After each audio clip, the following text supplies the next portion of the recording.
You're watching BCTV. We're all about Branford.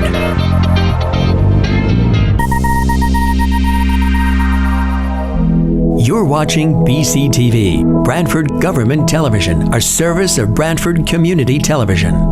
This program is brought to you in part through the support of the town of Branford.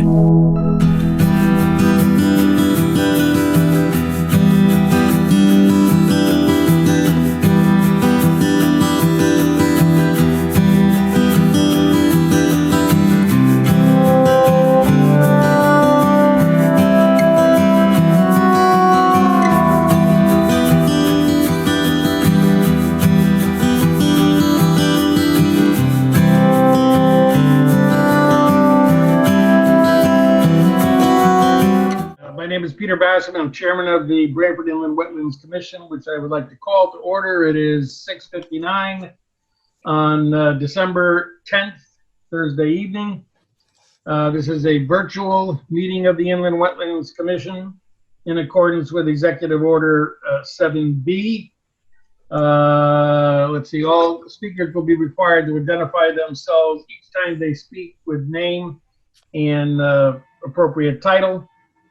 At this point, I guess you usually have BCTV recording the meetings. They are preoccupied tonight at Planning and Zoning, and Jamie is recording the Zoom session, so that will be available at some point down the road.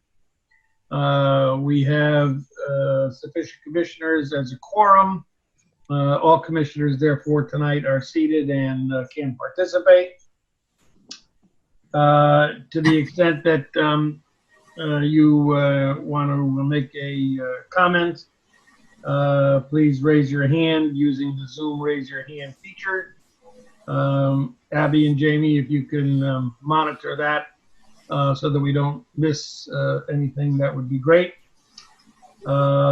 Any other housekeeping items, Jamie?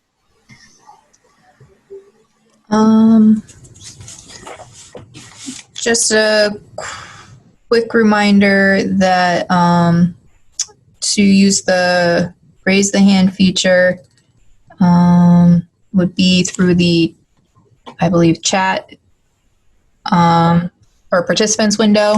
And if you're having trouble finding the raise your hand feature, feel free to use the chat or wait until the end of the item to let us know that you're looking to speak. Okay, thank you. This is Peter Basserman, Commissioner. We have an agenda that was emailed out to all Commission members. The agenda that we should be using, so that there's no confusion, is the one that says revised 12/9/2020. That was also in the Dropbox. So we can, let's see, any changes to the agenda, Jamie? No. Any of the commissioners want to make a change to the agenda? Hearing none, we'll move on to the order. It's on the agenda. First up is the roll call. We have a approval of minutes of November 12th, 2020, the regular meeting minutes. Commissioner Grant, I'll make a motion that we approve the minutes of the November 12th regular meeting.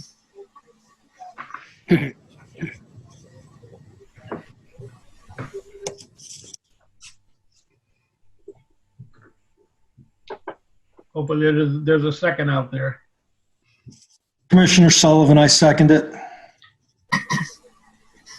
Any further discussion? All in favor? Oh, we got to go down this one by one. Commissioner Sullivan. Aye. Commissioner Granalsh. Aye. Commissioner Begeman. Aye. Commissioner Rose. Abstain, I wasn't present. Commissioner Boda. Commissioner Boda, I also abstain. Commissioner Basserman approved. Did I miss anyone? I got to get all the rest of the participants. No, there's only 6 of us here, I There's think. only 6 of us now? Okay, thank you. That motion carries. The minutes are approved. approved of November 12th. Next up, we have an application for receipt inland wetland 201104, 312 East Main Street, which is a building of a playground adjacent to an existing building. And this might, after some discussion, be appropriate for duly authorized agent approval. Jamie, can you take us through this? Jamie Frederick, inland wetland agent. This application, I had a preliminary discussion with the applicant and with planning and zoning. I will screen share the plan momentarily. So this is currently where Deeks Furniture is, just to kind of orient everyone. And they're looking to remove some of the pavement along the back of the building and install a playground that will be grass and wood chips.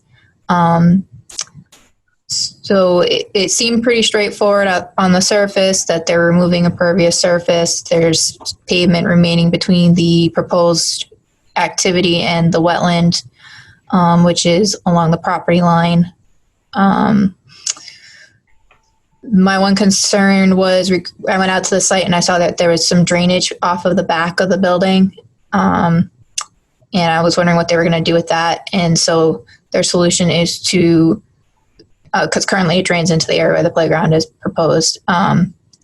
So they're looking to pipe it all together so that it would discharge off of the northwest corner of the building, and then it would sheet flow over the parking lot towards the northwest corner of the site and ultimately the wetland area. So just wanted to bring it to the commission's attention to see if they had any concerns with that.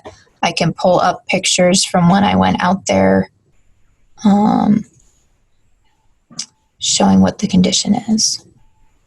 This is Commissioner Bassett. Just for clarification, the reason why we're changing and putting a playground in is because the building use is going to be changed? Correct. There's a daycare, I believe, that's looking to go in, and we do have the applicant present to answer questions as well.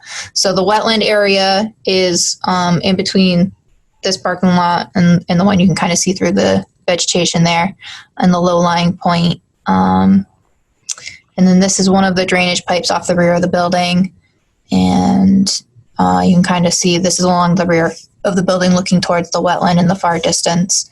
So they're looking to connect all of these pipes so that they would discharge on the northwest corner.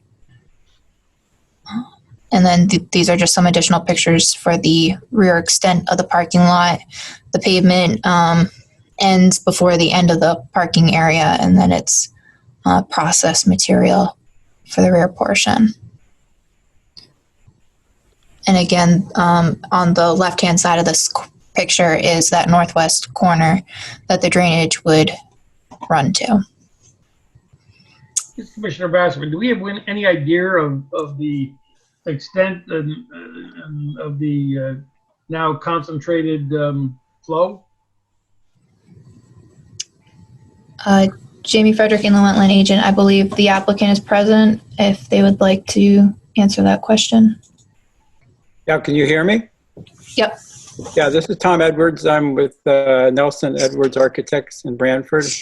And presently the whole site there in back slopes up to the northwest corner. It's a very gentle slope. I mean, you would almost think that it's level, but it's not. It probably has probably 2 feet of shift or slope from what I would call the northeast corner down to the northwest corner. And then it slopes from the building to that corner now. Presently, all the drainage piping that Jamie was indicating comes down and dumps and flows across that parking area. And that's a paved area, and it all pretty much flows in that direction. It then crosses the gravel, as you pointed out, and then finally ends up in that northwest corner where I think just kind of drops under that wetland and drains. This site has never had a drainage system on it, and there's never been a problem that anyone's aware of. Commissioner Bassman, yeah, I'm maybe getting a little bit outside of my field here, but as it exists today, it's a sheet flow across the rear of the property. Now it looks like it's going to be concentrated into a single point. Hey, no. Yes, it's going to be concentrated into a pipe in that corner and then directed. Ow.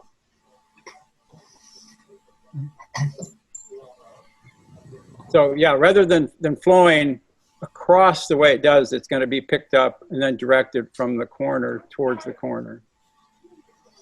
Commissioner Bassman, and Jamie, you don't have any concern with this drainage change? Jamie Frederick in the wetland agent.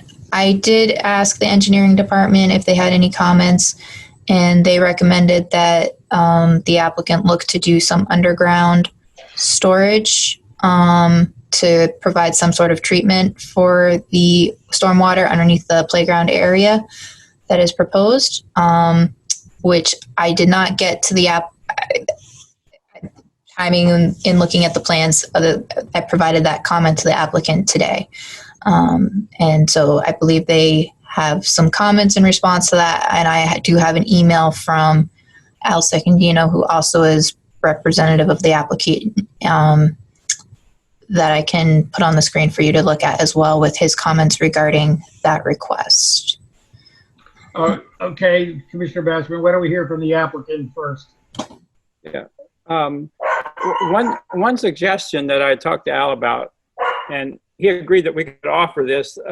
He didn't really want to put in a subgrade retention system of any sort, but what we had thought. This is Commissioner Boda. I want you to stop for just a moment. So you are Mr. Edwards, and you're an architect. Is that correct? That's correct. And the person that you just referred to is whom, and what is their role? Contractor. The contractor. The contractor is Al. Yes. Okay, go ahead. Thank you. Okay. So what our thought was since there's drain lines come down now vertically and dump and flow across, and then eventually the water goes out the northwest corner. One idea we had was, since we're taking the pavement up in that area and actually creating a curb system that you can see 6x6 landscaping ties all the way around, one thought was to perhaps pick up boots at the bottom of all of these points where they come down, and rather than tying them and running horizontally, just go ahead and run them out perpendicular under the new grading, and then let them flow out through these landscaping ties and then back out across the parking lot the way they do. So the water would be distributed pretty much the way it is now, except it would be coming under the proposed playground area.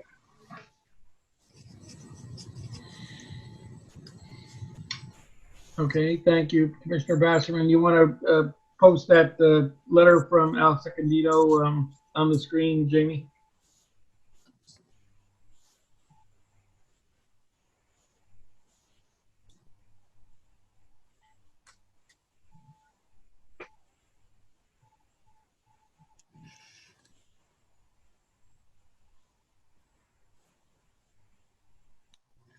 Looks like Jamie Frederick in the wetland agent. It looks like I did not get it in the Dropbox, but I can still open it, and I will upload it to the Dropbox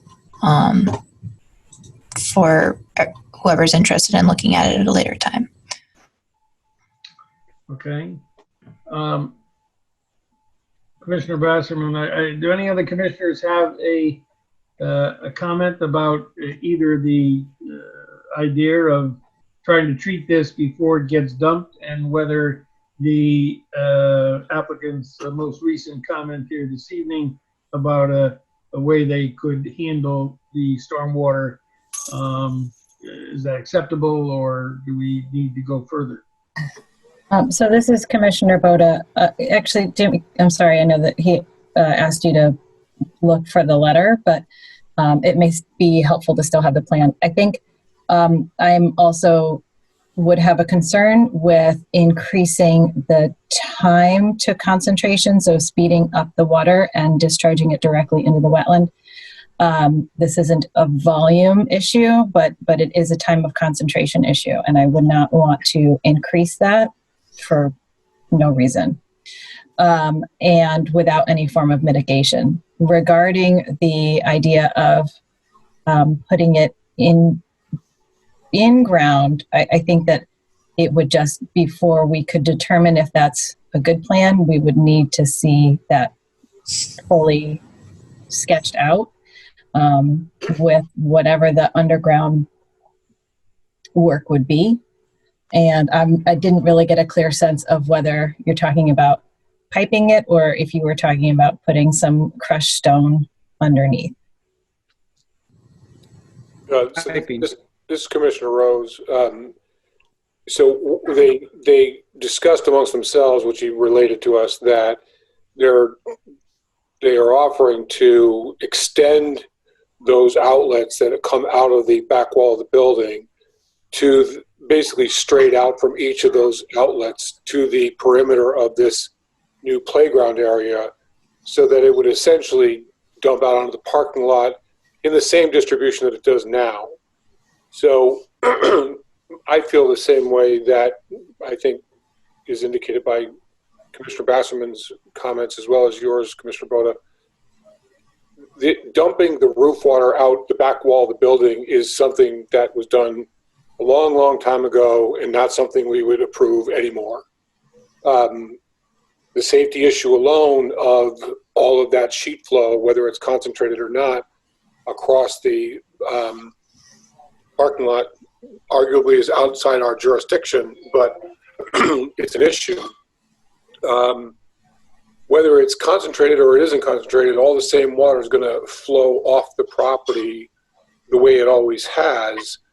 But here we are looking at a building that was built in a way we would never have permitted today, and turning a blind eye to it because it is existing doesn't seem appropriate. They could put a dry well underground and allow it to overflow, forcing water to perk into the ground.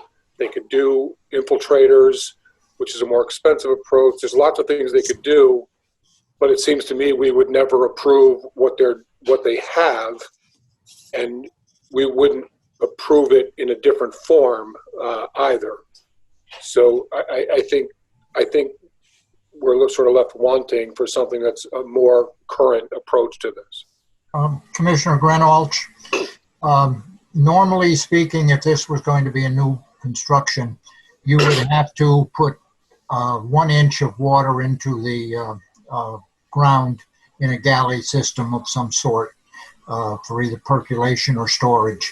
So one inch of rainfall. Now, we're probably only talking about the back section of the building because I think that's the only part of it that is drained across that way.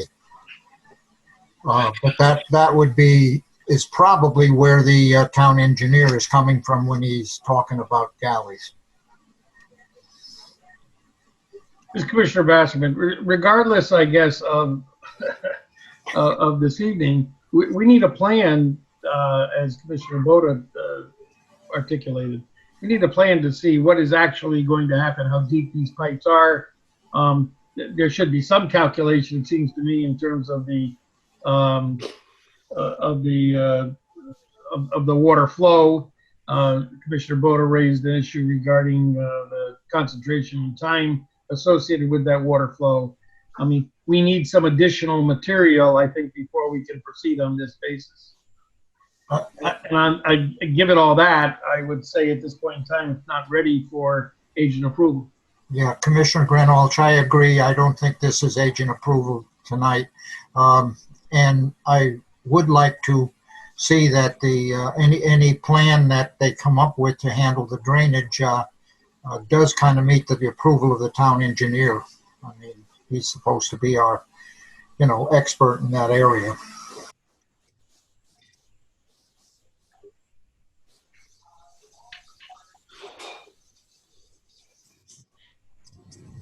Any other comments from the commission? Does the applicant have any questions for the commission at this point, given the conversation over the last couple of minutes?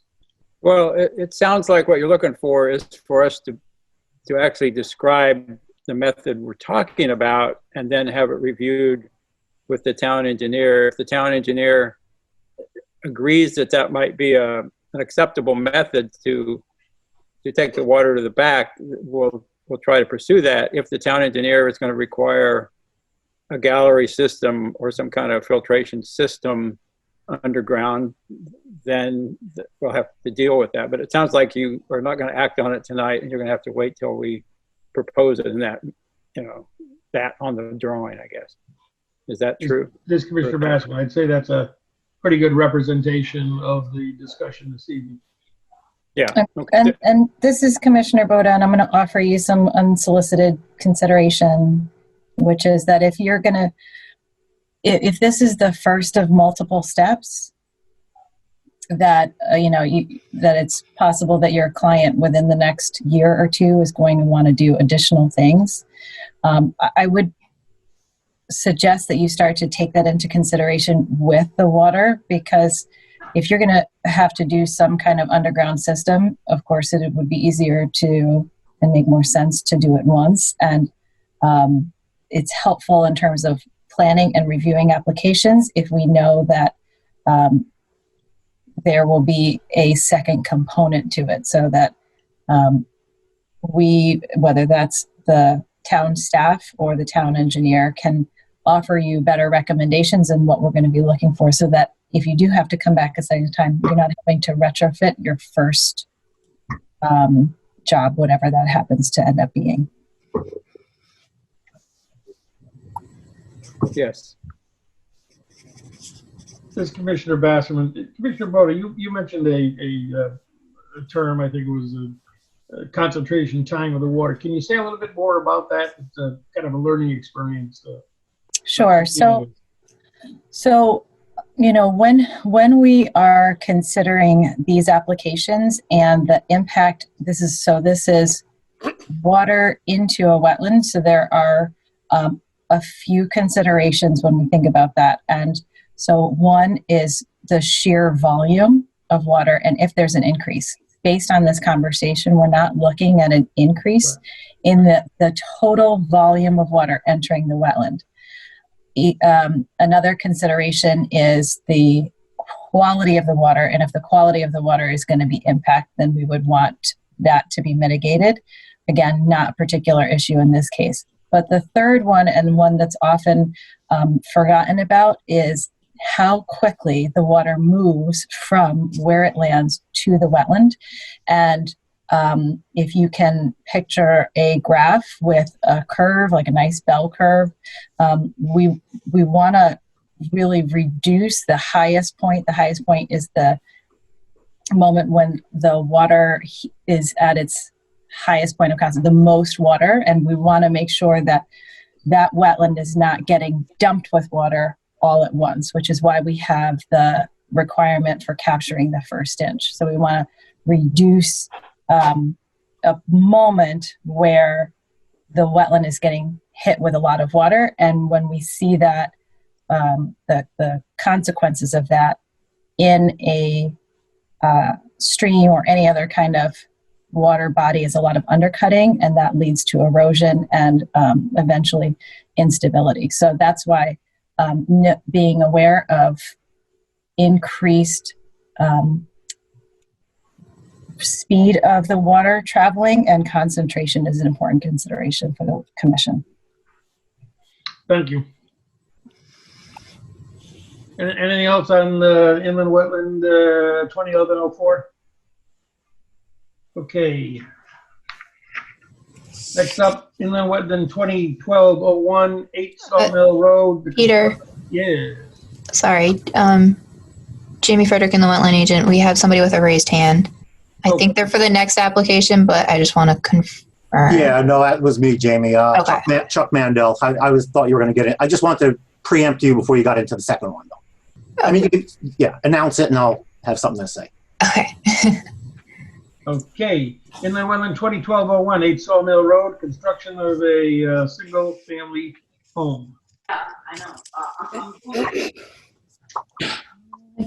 Jamie Frederick, and the wetland agent. We do have a representative of the application present, so I will pull up the site plan and hand it over to the applicant to do their presentation. Yeah, Jamie, before you, Chuck Mandel, agent for the applicant, before you pull up the plan, could you pull up the letter? I think that would be a little more informative, and then we could look at the plan.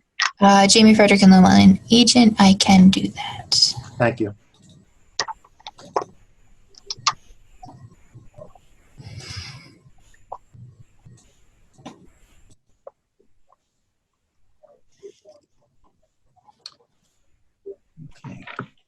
I can read it, or someone else can read it, however you want to approach that. Jamie, would you like to read it? Jamie Frederick, and the wetland That would agent. help immensely. I'm sorry? Yeah, given the size of the type here, that would help immensely. All right. Jamie Frederick, and the wetland agent. There we go. Oh, thank you. So this is regarding 8 Sawmill Road. Dear Commission members, the above referenced property was granted an inland wetlands regulated activity permit on September 25th, 2008. This permit expired on September 29th, 2013. The owner reapplied for an extension at the September 10th, 2020 meeting. This request passed with a 7-0 vote. The new expiration date is September 25th, 2022. The requested activity on this revised plan is substantially less than the original approval. There is zero disturbance in the wetland area, and we have reduced the impact to the upland review area by 9,636 square feet. In addition, the original plan had the structure 22 feet from the inland wetland boundary, and we are now 25.8 feet. We have also incorporated a planting plan and will adhere to the original conditions of approval. Per condition of approval 2B, we will have Dave Lord write the report on the survivability of plantings. We will also be going to planning and zoning for site plan approval. Based on this information, we are requesting an administrative approval tonight based on past 2 approvals and the substantially reduced impact to wetlands. And signed Chuck Mandel. Thank you. And Jamie, maybe if you showed the old plan first, and then we'll show the new one.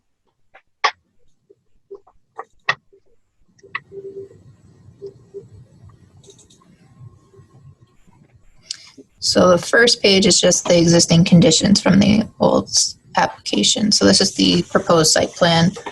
Jamie Frederick, and the wetland agent. This is the proposed site plan. Jamie Frederick, inland wetland agent. That was approved in 2008. And then Chuck Mandel, agent for the applicant. And then it did get the reapproval. So currently right now, based on the inland wetlands approval, we could build what you see before you. We went out and did some more soil testing. So in this original plan, the septic system runs the entire length of the site. Our system, when you'll see on the new plan, is in the it will be in the southeast corner. The house location is approximately the same. They do have a stormwater system. They have a level spreader right adjacent to the wetland, as you can see, Jamie's cursor's there. What we're proposing is we have a storm tech system that we're going to put in the very southeast corner, and we will be capturing the first inch for 90% suspended solids. And there will be greater overland flow before it does get to the wetlands. They were originally proposing public water to be run up Sawmill, but I think the cost was prohibitive, so we are proposing a well in the corner. Okay, I think that's about it. We can always bounce back to this one if anyone has any questions. So now we could go see the other one, Jamie. Jamie Frederick, and the wetland agent. I'll pull up the new proposed plan. I also just want to identify that the original approval did have a planting plan that was sketched onto the plan that was not visible on the plan we were showing. However, they also are representing a planting plan on the current proposal.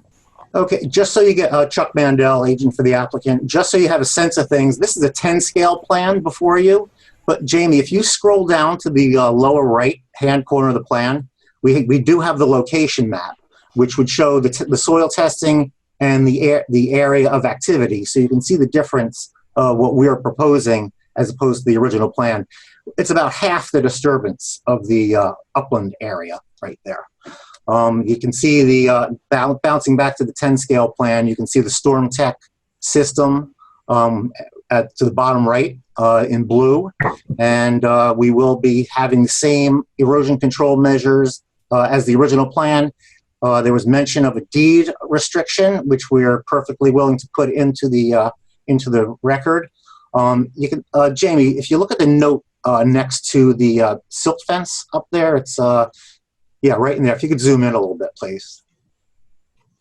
Thank you. So the silt fence are the limits of the clearing and disturbance, but the note below that, the limits of disturbance will be a deed restriction and field stake and markers placed by this office. So that's our approval. Just trying to expedite things. I realize if you want us back there next month, we certainly will. But this is really the plan. There's really not much to add to this. And we will be having Dave Lord involved in the planting and in the reports that were conditions of approval on the previous plan. This is Commissioner Basserman. You mentioned that almost 10,000 reduction. What is then the area, the square footage disturbance that this plan encompasses? Yeah, on the plan, Jamie, I have the breakdown of what's proposed. So if you zoom out a little bit and go and head to the right, you can see under zoning requirements, I believe. No, let's see. That was, oh, okay. So we have the previous approval and the required. Jamie, scroll up a little bit, just above the planting legend. Okay, and then zoom in on the inland wetland notes.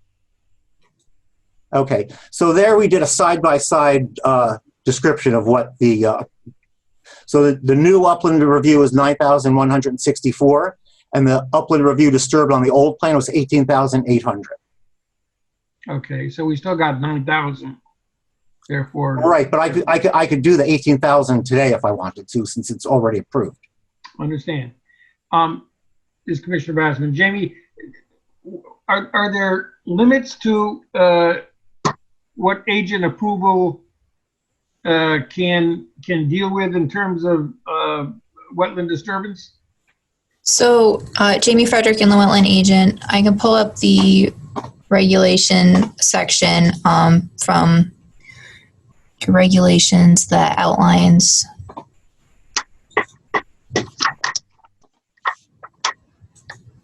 Sorry, I'm not sure how to switch screens. Chuck Mandel, we will be going to planning and zoning for that grading and disturbance aspect in the regulations. So we still require P&Z approval. Mm-hmm. Jamie Frederick, inland wetland agent. So per the regulations, the agency may delegate to its duly authorized agent the authority to approve or extend a license for an activity that is not located in a wetland or watercourse when such agent finds that the conduct of such activity would result in no greater than a minimal impact on any wetlands or watercourses, provided such agent has completed the comprehensive training program. So the key there is no greater than minimal impact on any wetlands or watercourses. I certainly would agree that this plan is scaled back. It takes more considerations regarding the wetlands on site. I think it wasn't really mentioned, but the amount of grading in the front of the site, I believe, was greatly reduced by the septic system that's proposed. It looks like there's less fill being placed in that area because it's a shallower system. And then the amount of disturbance in, I believe, this area here where they've pulled the limited disturbance in, and then also on the western side of the site has been reduced. They did pull the activity, I think it was approximately 2 feet away from the wetland. The new activity, I would say that it differs from the previous approval would be the proposed well here and the deck off the back of the house. But the deck still is further away than the overall footprint of the currently approved house location. Chuck Mandel, actually, that's a second-story deck, by the way. Commissioner Greenhalgh, I have a question as far as they've already got, they've already have a permit to do something out there. Are we amending that with this change, or is this a new application? Jamie Frederick and the wetland agent. This is a new application that they've submitted. And I think, I don't want to put words in the mouth of the applicant, but it could possibly be due to the fact that the permit cannot be extended past its current expiration date, which is not that far away. Okay, that's fine. Thank you. Well, Chuck, if I may add something to that, Chuck Mandel, I would go for amendment if it could be approved tonight, because I believe my client who's with us tonight, John Petrovsky, and he can correct me if I'm wrong, I believe this will get built before the permit expires. So if we could possibly do an amendment, I would amend the application and call it out as such. Commissioner Branford, is that something that we could entertain, Jamie, or yeah, my concern is clearly this plan is better than the original plan. It's the process of agent approval as opposed to commission approval. Yeah, I'd be in favor of agent approval under the circumstances. Jamie Frederick and the wetland agent. From an agent standpoint, I'd be a little bit hesitant to do agent approval on this, because if it hadn't come before the commission before, I would not do an agent approval on this. I certainly understand the logic behind wanting to allow it to be agent approval because it's already been approved at greater impact, but that's not consideration for agent approval. So I'd be a little bit hesitant on that. As far as the modification of the existing permit, I would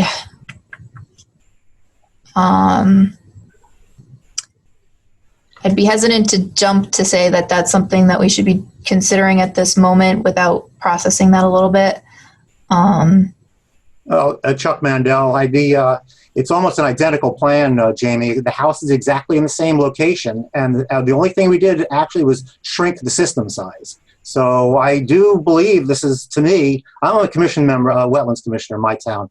Not that that means anything, but I do understand the administrative aspect of this and how the commission feels. But I would say this is actually a modification. And if I had known that going in, I may have applied in that direction. But if I have the opportunity to do that, I don't want to waste anyone's time. And for us to hold everything up for another month, it just doesn't seem very reasonable to me. This is Commissioner Rose, Jamie. So the difficulty I'm having in this forum, and I get the idea that what's permitted is approved, it could start that tomorrow, and what they're asking you to do is reduce it. But that, as simple as that might sound, you never know what the consequences of that are. My difficulty is I look at the two drawings, which are being presented in completely different graphical formats. There's a lot of topography shown in the first plan, grading, proposed grading, and existing. And I didn't see any proposed grading, certainly not of the scale that was shown in the first plan.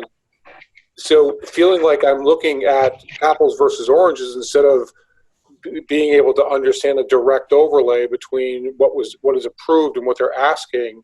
In this context, I don't see how we can even, and I'm happy to defer to agent, taking in your concerns, Jamie. Sitting here looking at these two plans, I can't evaluate what I'm seeing that's better or worse because the plans themselves are so different from each other.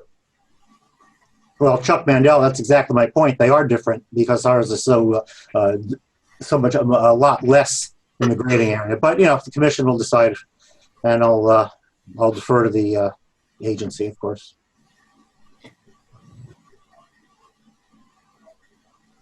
Jamie Frederick and the wetland agent. I don't know if the commission would want to take into consideration the modification of the existing permit in lieu of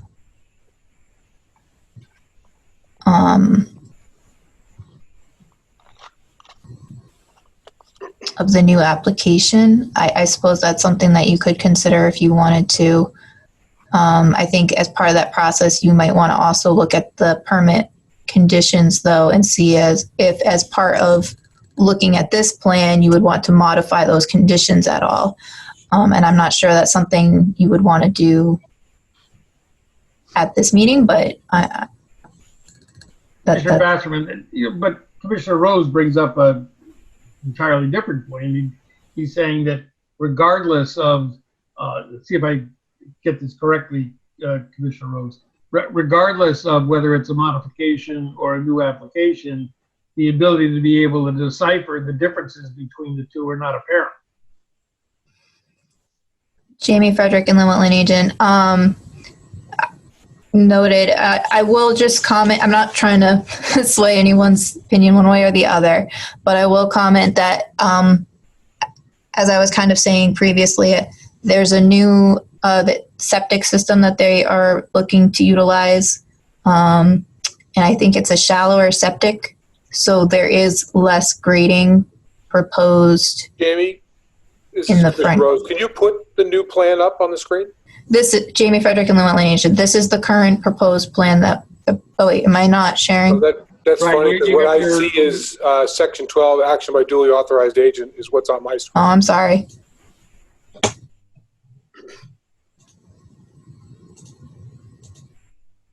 I apologize that I was sharing it. Is there, I'm sorry, Chuck Mandel, Commissioner Rose. If you look at on this plan that you're looking at now, do you see it says old foundation, there's a little square. See right by the driveway entrance? You can see that it's like a stone wall. yes, Okay, so that's on the original plan also, and we'll jump back to that. Now, Jamie, go to your left a little bit, and you see where it says bottom of ledge? There's test pit number 5, and it says bottom of ledge, bottom of ledge. That it says BTM ledge. That's showing a ledge outcrop.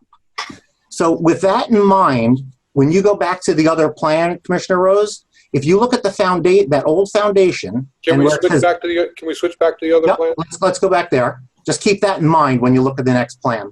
Thank you. Okay, now if you go to this other plan and zoom in a little bit, Jamie, please. And and do you see where it says the old foundation is on there? No. Let's see. Zoom out a little bit. Let's see where it said that. Let me get my glasses on. I'm sorry. Old foundation, ledge outcrop. I don't see the ledge Yeah. or the foundation. Yeah. Hold on. I know it's there. I just it might be buried underneath something. Let me take a look at this thing here. Is that, Oh, okay. Commissioner Boda, do I you see think test there's pit another 5? plan, actually. I'm sorry, excuse me, Commissioner Boda? Can you see that? I'm not sure if this is a line. I don't see edge of ledge, but I see test pit 5. Right. Well, and it's right at the driveway entrance. Actually, the plan that I have is actually a different plan. I have sheet 1 of 2, and the date is 3/30/08. Is that the same date? 3/30/08, 1 of 2. With any revisions on it? Let's see. Yep.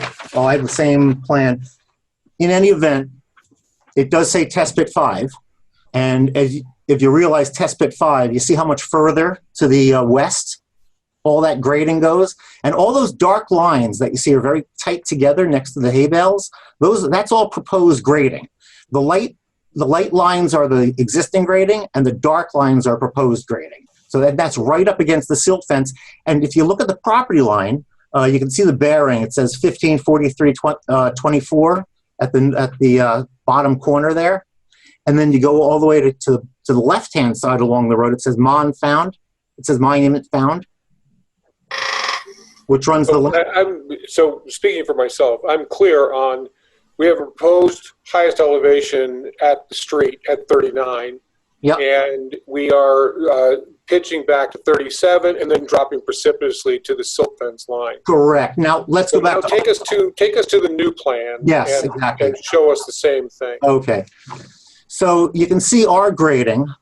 The dark line, if you zoom in near the planting plan, Jamie, you see where it says the 32 in that box? There's a 32.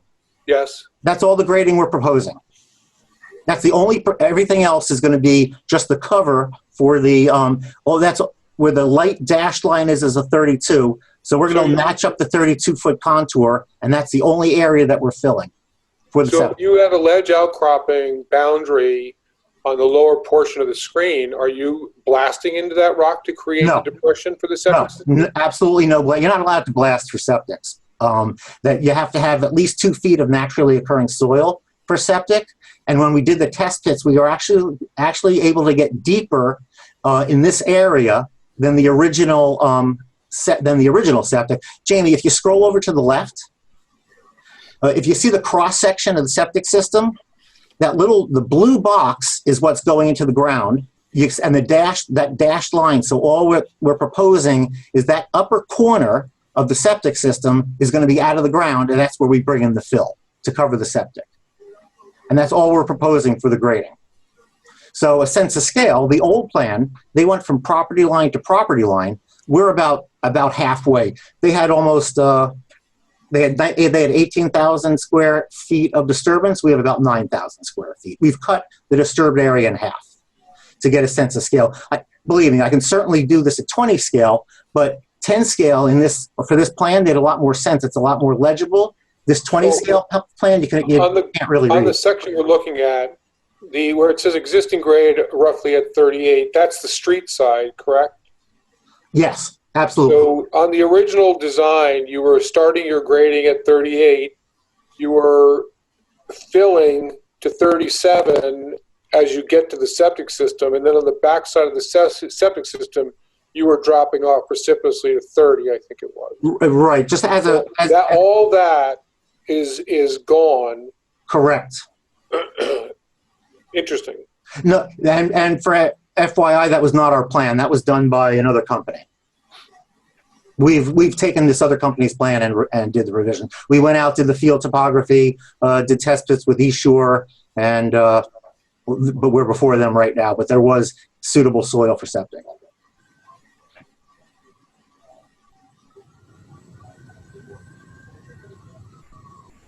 Well, I certainly understand more than I did a minute ago.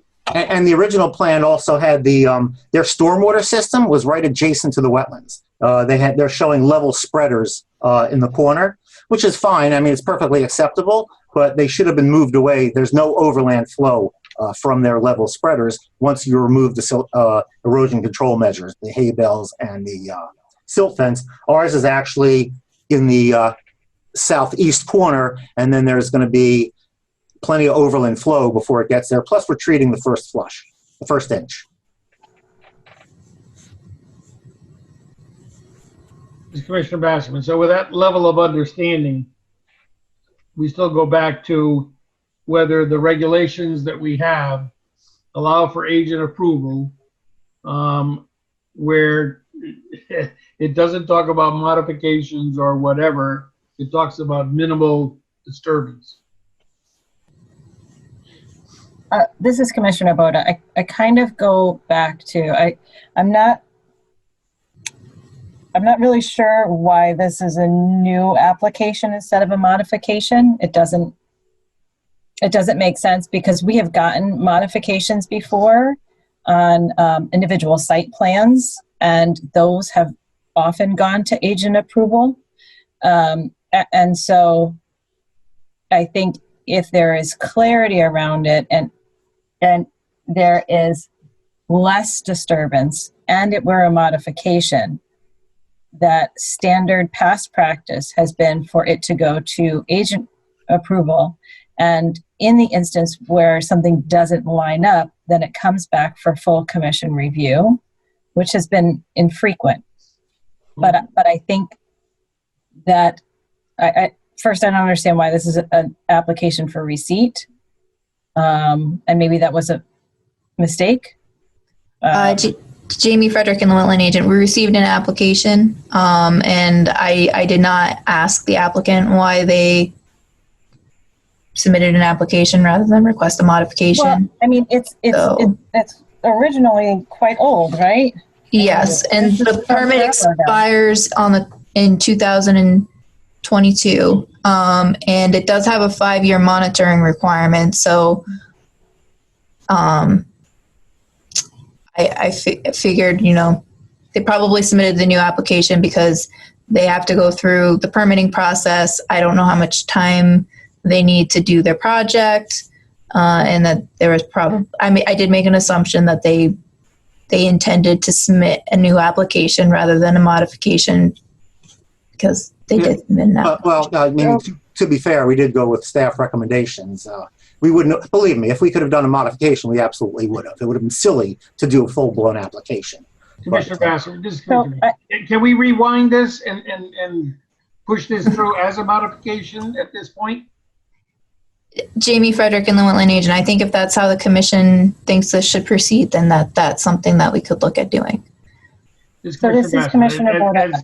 As Commissioner Boda talked about, given the fact that we have entertained these kinds of things previously, so we already have a precedent that's been set in, I guess, certain instances.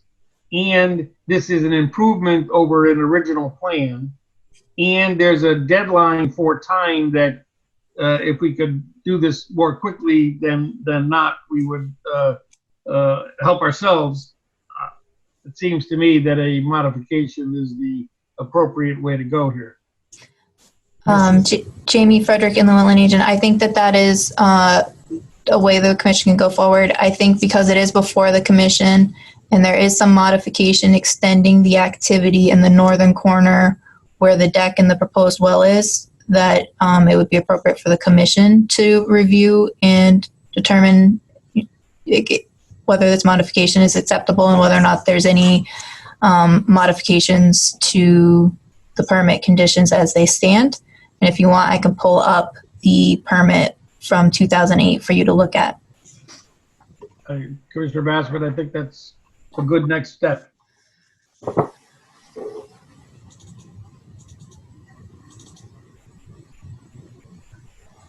Jamie Frederick and the Wetland Agent, can everyone confirm whether or not they're seeing the permit? Yes, I can see it.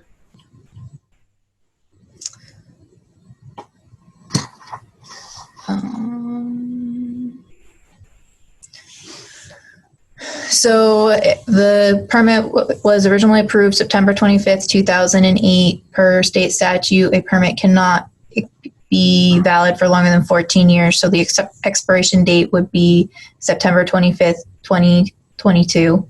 And the conditions of approval were the limit of disturbance will be demarcated by a means reasonable to the Inland Wetlands Enforcement Officer and will clearly identify the area indicated on the deed restriction. And then condition number 2, the planting plan will adhere to section 1112 of the Inland Wetlands and Watercourses regulations, which state if compensation is proposed or required as a condition of approval, a management plan is required that must include but is not limited to the following criteria. A bond in accordance with section 13 shall be posted for a period of no less than 5 years. And then it has asterisks and says the commission did not specify a bond amount. A bond may not be required. Please contact the agency for confirmation as to whether a bond is required, what the bond amount may be. And then it goes on, report intervals of 6 months, 1 year, and thereafter annually for a period of no less than 5 years must be submitted by a qualified ecologist or wetland specialist documenting an 85% or better survival rate of planted wetland vegetation, monitoring and control of invasive species, approved erosion and sediment control measures, or any other specific activity as specified in management practices as defined in section 2.1C of these regulations. So I think 2 things need to be clarified if you're looking to move forward as a modification. I think that currently we do not have the proposed deed restriction language, so that should be, I would think you would want to make a condition regarding the fact that language is submitted for review and approval prior to filing on the land records. And then I think that there's some clarification regarding condition number 2 and whether or not a bond is required. And I'm not sure I would have to talk with town council regarding the commission's ability to require monitoring past the duration of the life of the permit. But that would be something we'd get an answer to at a later date. Commissioner Bassman, how extensive is the planting plan?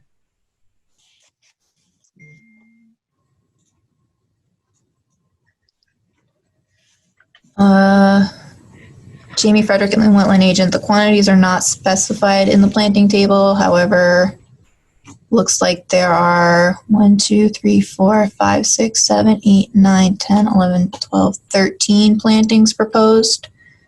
And they're predominantly shrubs and dogwoods.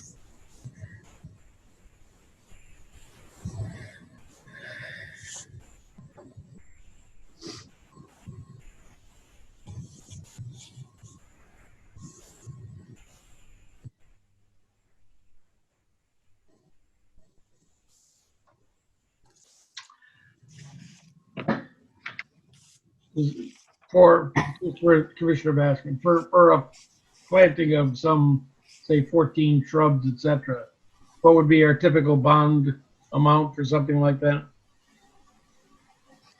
Jamie Frederick and the wetland agent, our past practice has been to request that the applicant submit an estimate that we then review to compare to what are reasonable prices for the plant materials. And then staff would confirm the planting or the bond amount based on that estimate. Chuck Mandel, we'd be willing to post that as soon, prior to any construction would start as a condition.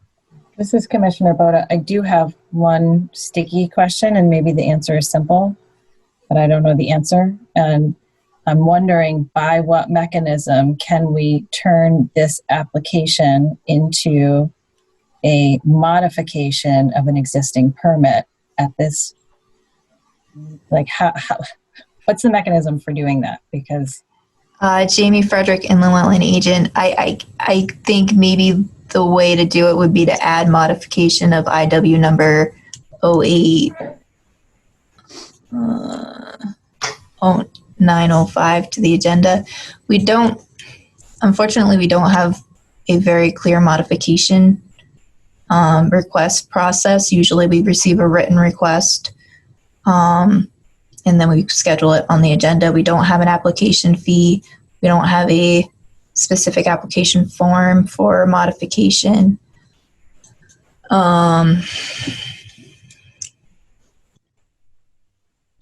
I think it's kind of for the commission to determine if that's too, I mean, it was noticed on the agenda as an application for receipt. Is it not?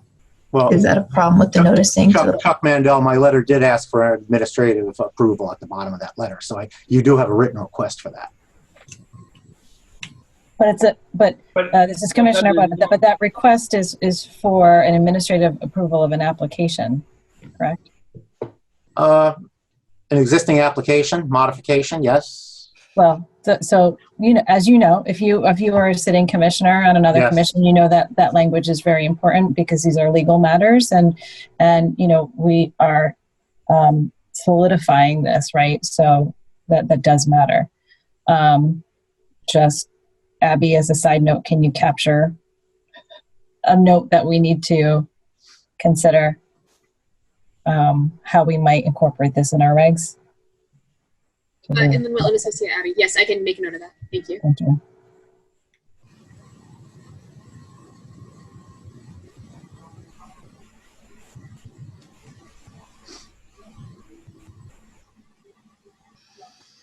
So are we at, Commissioner Bassman, are we at the crossroads of deciding whether we need to, I think I heard staff say, Jamie say that we would need to add an item on the agenda to consider as a modification if we wanted to go down that road? Or are we at a point here where, given all of this, that we need to wait until next month? Jamie, would you just hang on that letter for a minute? I just want to read it. This is Commissioner Boda.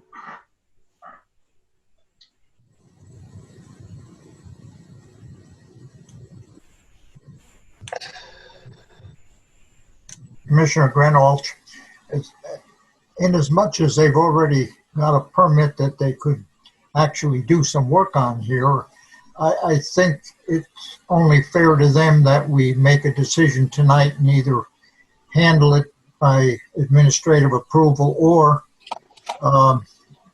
probably the better course would be to allow an amendment to this. Now, if you've got to set that up as a separate item on the agenda, I guess we could do that, couldn't we?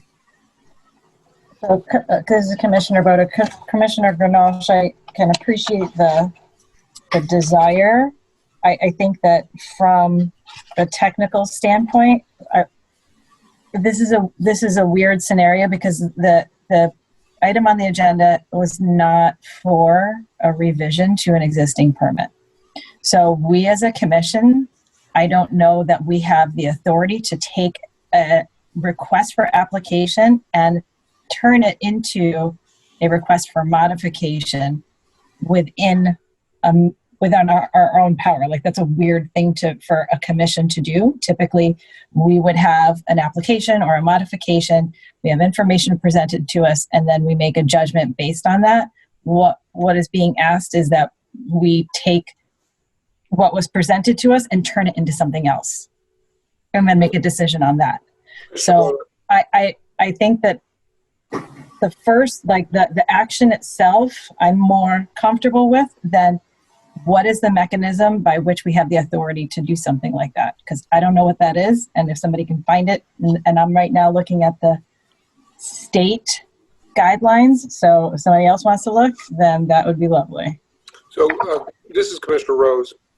So I've read this letter, and it doesn't characterize this as a application or a permit request. It asks for approval of staff. It clearly cites an existing permit. It doesn't use the word application. It doesn't use the word new permit. It simply asks for approval to modify. Did they fill out a form that says new permit application? Because in the absence of a form for a new permit, I wonder if the language on the agenda is essentially nothing more than a typo. Mm-hmm.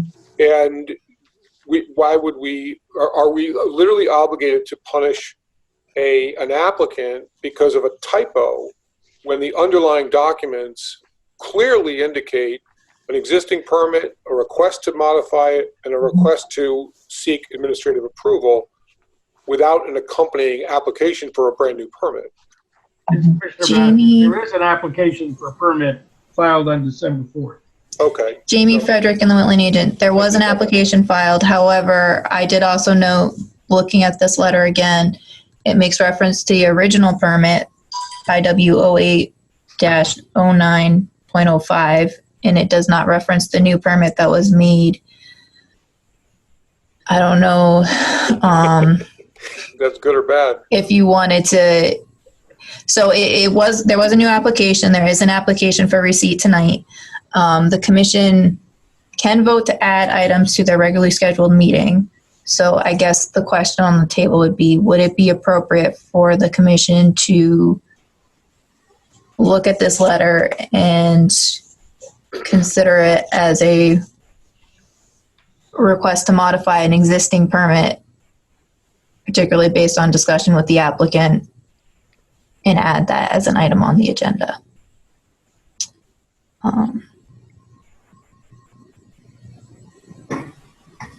Commissioner Grenolch, I will make a motion that we add a new item to the agenda to cover the modification to the existing permit for 8 Sawmill Road.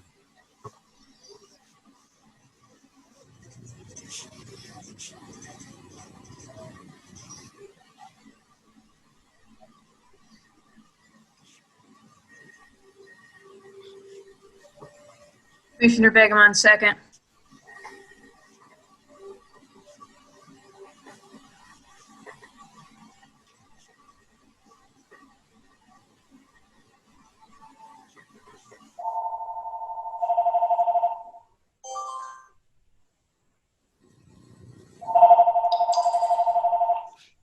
Commissioner Basserman, any further discussion on that motion?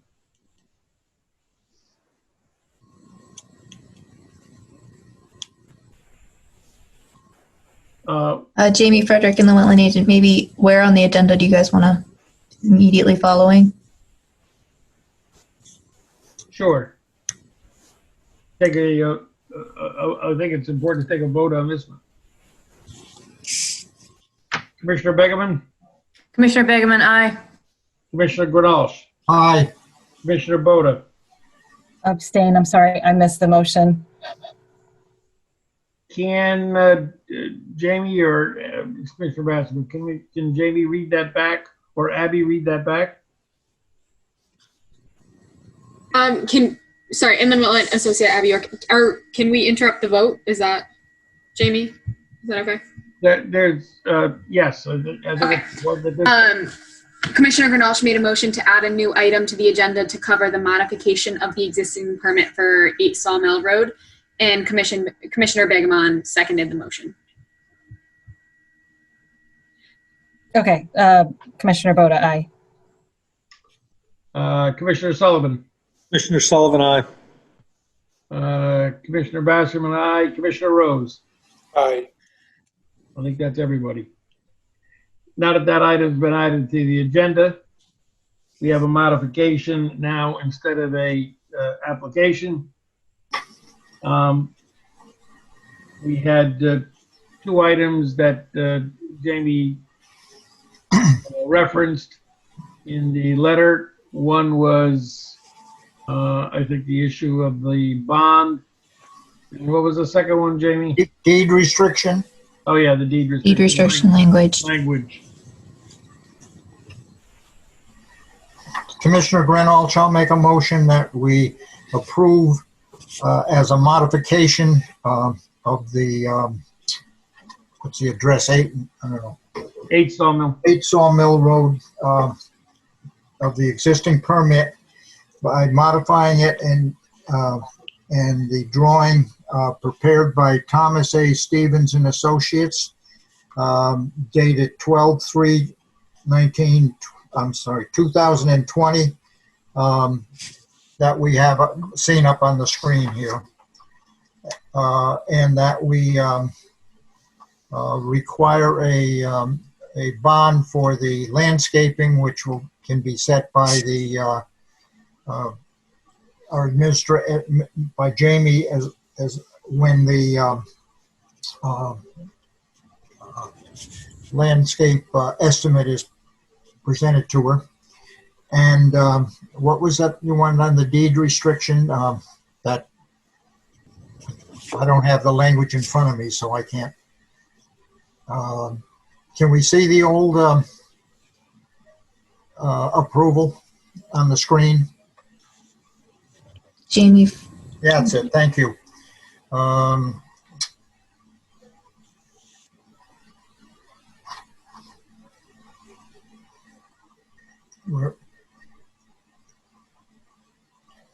Where item 1, where limited disturbance will be demarcated by a means reasonable to use that we should make sure that the area that of the deed restriction is clearly identified on the plan and on the site.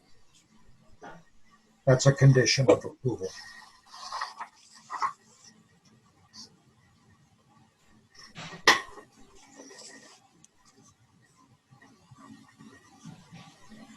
This is Commissioner Boda. I will second that motion.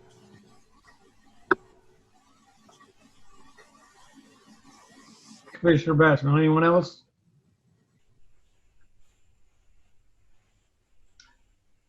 On that motion, Commissioner Sullivan? Commissioner Sullivan, aye. Commissioner Begeman? Commissioner Begeman, aye. Commissioner Rose?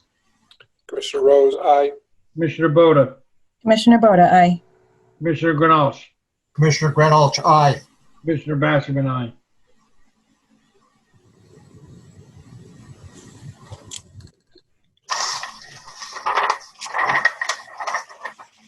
Commissioner Basserman, Jamie, anything else on this particular item? Jamie Frederick and the Wetland Agent, I don't have anything. Okay. Thank you Sorry. all. Okay. Commissioner Boda, just sorry about that little confusion there. I had a little 7-year-old interloper who did not want to go to bed by herself. Okay. Thank you Chuck Mandel. Thank you very much, and everyone have a safe and happy holiday. You too. Thank you. Thank you. Next up, application for review. The applications reviewed at the November 12th, 2020 meeting were okayed for approval by Inland Wetland Agent, waiting on revised materials. Number 1, Inland Wetland 2011-01, 46 Parish Farm Road, construction of a detached garage and associated grading with relocation of existing shed. Jamie Frederick and the Wetland Agent, I did receive a revised location for the shed based on the discussion at the last meeting. However, with discussion with planning and zoning, revealed that there might be some further modifications to the plan. So I am looking to hold off on approving that until we know the final details to try and prevent any modifications shortly after approval, since we have the time to do the review. And then the next... Was that the only change? Jamie Frederick, Inland Wetland Agent. The only change required, or that the commission... So the commission okayed it for agent approval as long as the shed was pulled away from the wetland, which they did. And then there were a couple additional things that I asked for based on my review of the application. And then I know the applicant was considering moving the garage location, so I said, let's wait until we know that the garage is where you want it. So that's what I'm currently waiting on. I don't think it's changing, but I'm just waiting for confirmation from the property owner. Okay. And then the next two applications also were approved for agent approval at the last meeting. I received revised plans. This is IW 2011-02, 30 Lamontre Lane, Lot 8, and IW 2011-03, 65 Gould Lane, Lot 20, both for construction of a single family home. I received plans on the 9th and the 8th for those two lots. So I've started to look at them, but I haven't really had a full chance to review them, but I anticipate that's what I'm going to need to be able to finish processing those applications and approve them. Okay. Now we have some enforcements. He's incorrect. 2012-01, 41 Branford Road, clearing prior to reconstruction meeting and clearing beyond approved limits of disturbance per the inland wetland permits. Is there anybody here for 41 Branford Road on the call? Yes, there is. Jim Galligan from Naples and Young, representing the applicant. This is Commissioner Basserman. Jamie, can you frame this for us, and then we'll turn it over to the applicant or to the party? Jamie Frederick and the Wetland Agent. I think it was the week of Thanksgiving. The permit holder was looking to schedule a pre-construction meeting. And I informed him that we needed the conservation deed restriction language, and that we could look to schedule something for the next week. And I believe it was the next week that I became aware that there had been some clearing of the site. I contacted them to discuss the activity. The limits of disturbance had not been marked out in the field at that time, but they had the limits of disturbance marked out in the field the next day. We went out, we had a meeting, and the clearing did extend a bit beyond where the approved limits of disturbance was. It did not extend into the wetland area. I have the letter and some pictures. Is there a preferred, and I also have the site plan. Is there a preferred starting This place? is Commissioner Boda. Could you start with the site plan pointing out, kind of locating us, and then perhaps go to the pictures so we can get a clearer sense, and then we can do the rest? That's what I would recommend. Site plan, pictures, and then the letter. Commissioner Boda, yes, please. Jamie Frederick and the Wetland Agent. I'm going to start off with the record subdivision map that they've compiled for the overall subdivision. So that's a 4-lot subdivision, just to refresh everybody's memory. And lots 3 and 4 required individual applications from the Inland Wetlands Department. The wetland boundary is located approximately in this location here. And then the limits of disturbance, silt fence location, and conservation deed restriction limits were to be along this line here. And there was some additional clearing in this area and a little bit in this area as well, beyond the silt fence location. And just to also add that after we met in the field regarding the clearing location and limits of disturbance, the applicant has installed a silt fence along the lower portion of the site. They have not installed the individual lot erosion controls yet. And if you want, I can jump over to lots 3 and 4 layout plans with the grading and house location before moving on to the pictures. So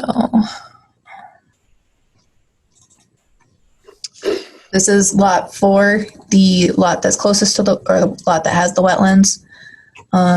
Proposed access drive, proposed house location, proposed grading to tie in to existing grade, and drainage for the roof. And then the silt fence location and limits of disturbance.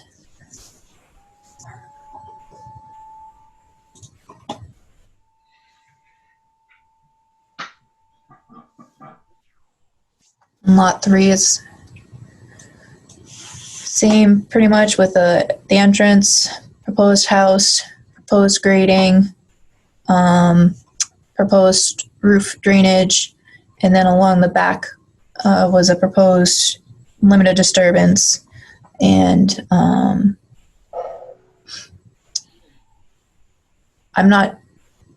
don't recall if there was specifically any clearing beyond the limits of disturbance on lot 3.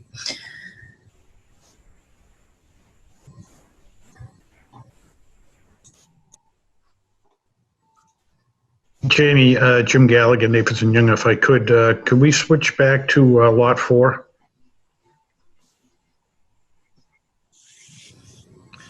Again, Jim Gallagher, Naples and Young. Jamie accurately identified the locations where the owner did some activity outside the limits of disturbance.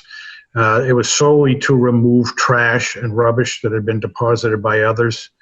A lot of it is intertwined with multiflora rose and bittersweet and shrub type vegetation. So it's difficult to remove, but that's the purpose of why they went beyond the limits of disturbance. There is still some material, trash and material still on the remainder of the property. So as we discuss this tonight, I'd also like to get some direction from the commission on how if we can remove the rest of the rubbish material that's been dumped on the site.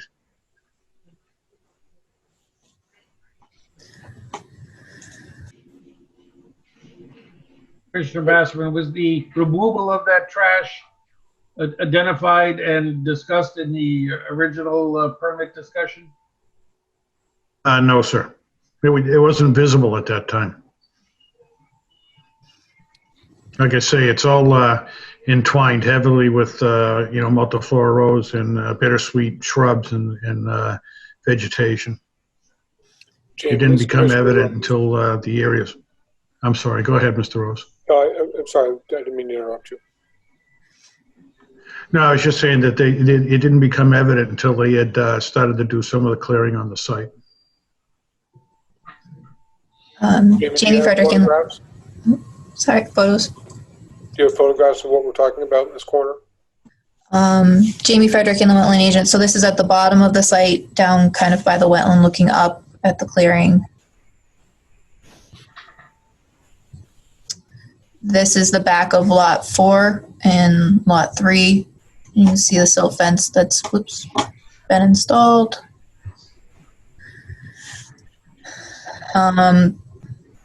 This was when they were installing the silt fence. This has been backfilled at this point. But beyond the silt fence, you can see the clearing. There's a wetland flag over here. You can see that the clearing is outside of the wetland area.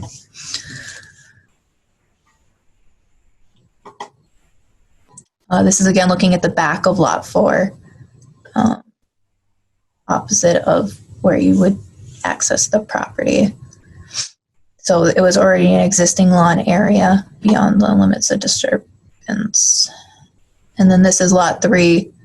I'm not sure if anything was removed there or if that was just the existing condition. And then this is looking up at the limited disturbance from the road area, with the wetland to my left.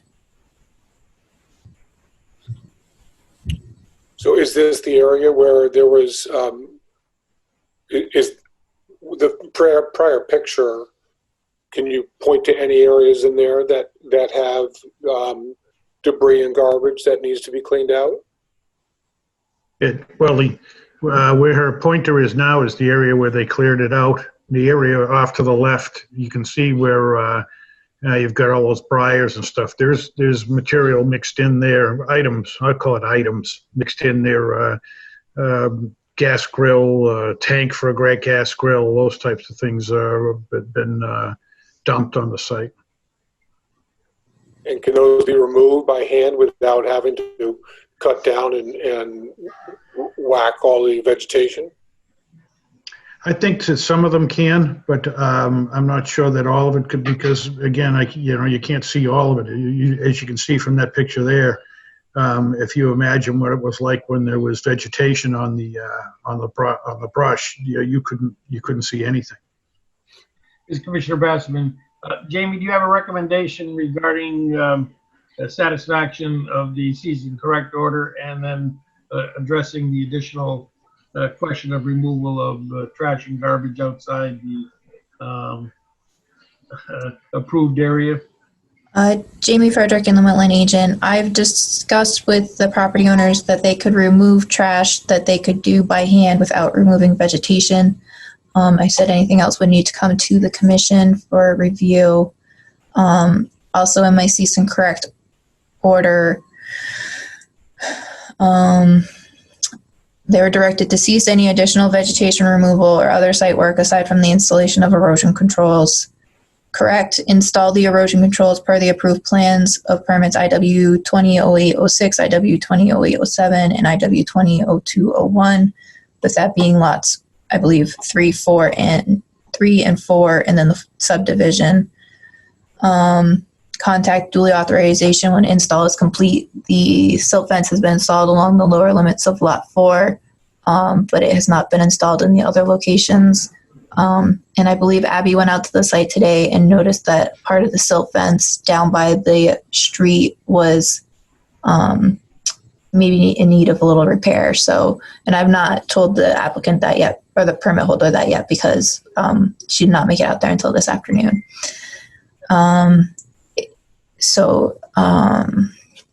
Let's see. And then I directed that when we were in the field, I discussed that they probably need to do a mitigation plan with planting. So I directed them to hire a soil scientist to inspect areas cleared beyond the limit of disturbance approved by the permits referenced above, and design a restoration plan to restore the areas to be submitted to the agency by January 7th, 2021 for review by the Inland Wetlands and Watercourses Commission at their January 14th, 2021 meeting. Plan should include time of year that additional remedial actions should occur, any immediate actions that should be taken to stabilize the disturbed areas beyond the approved limit of disturbance, number, species, size, and location of proposed plantings, and monitoring consistent with the content and frequency identified in Section 710 of the Inland Wetlands and Watercourses Regulations. And again, reiterated that aside from the installation of the approved sediment and erosion controls, no further site work shall occur until otherwise directed by the Inland Wetlands and Watercourses Agency or its duly authorized agent. Commissioner Bassman, would we expect a bond here? Jamie Frederick and the Wetland Agent. I don't think there's a mechanism for a bond for a cease and correct. Oh, okay. This is Commissioner Boda. Well, I'm wondering if the work that was done and the removal of vegetation, was it like pulling stuff out or was it cutting stuff back? Jamie Frederick and the Wetland Agent, it was cutting stuff back.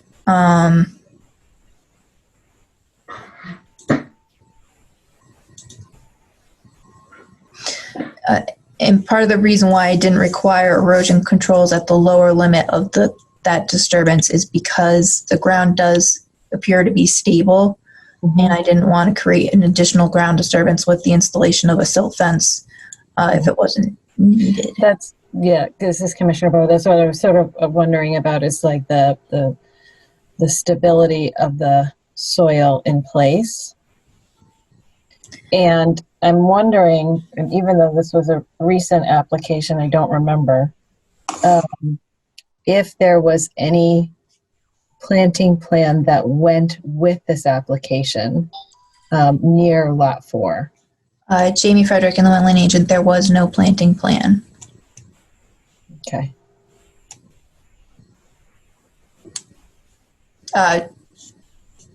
To clarify, there was no planting plan for inland wetlands. There, I think, was some plantings along the street for planning and zoning, but I'm pretty sure that's not what you meant. Yeah, you're right. That's not what I meant. Commissioner Basserman, are the conditions spelled out in the cease and correct order acceptable to those that need to correct 2012-01?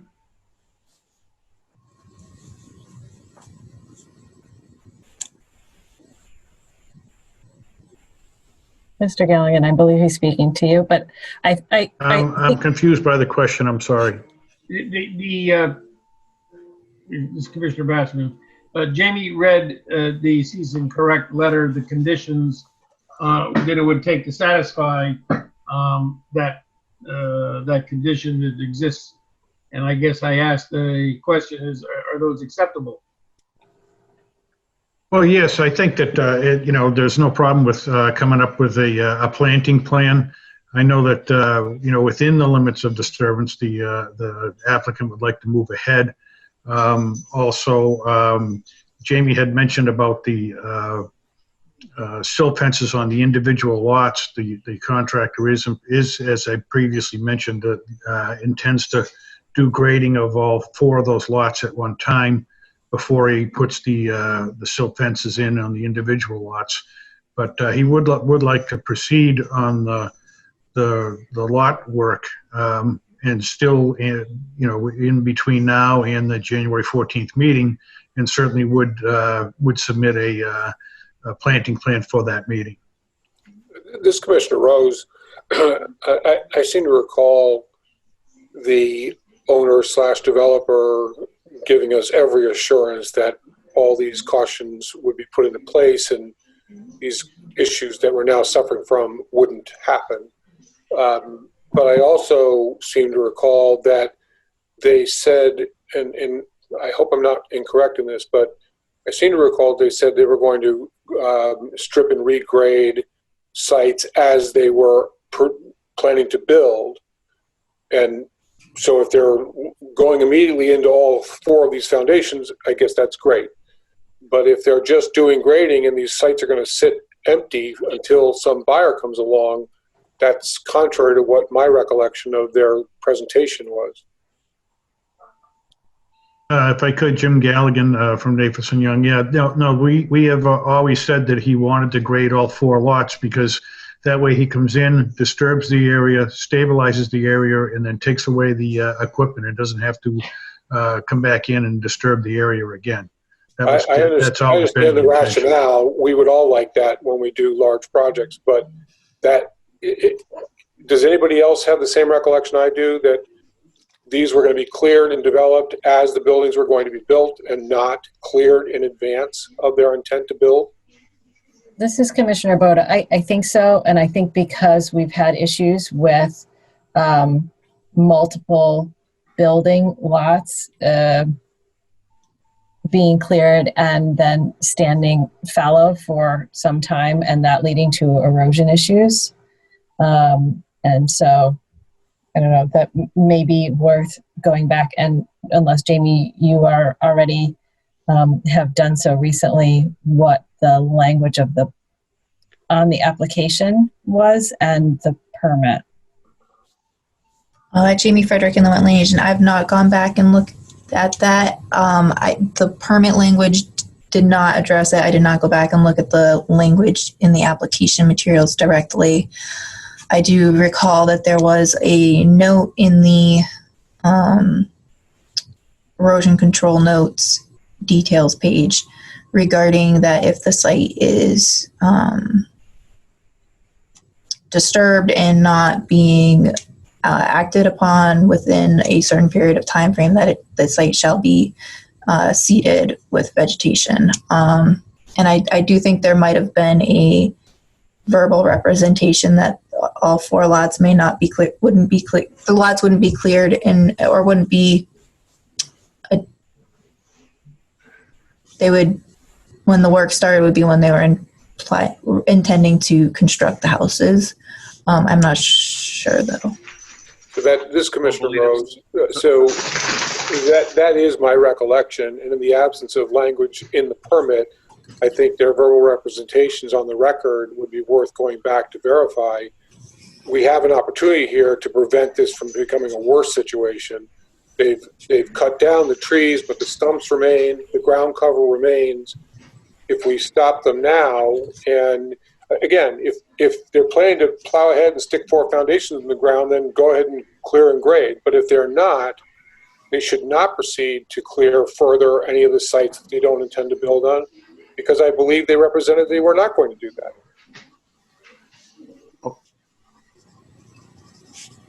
Phil Belitis, can you hear me? Yes. Not anymore. You're muted. You're muted, Mr. Belitis. You muted yourself.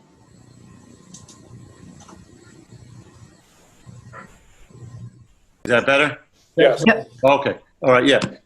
Phil Belitis, Statewide Construction. We are planning to put all 4 foundations in immediately, and grade, and put in anything that's subsurface for the drainage. Everything's going in immediately as soon as we get our permits. All 4 lots.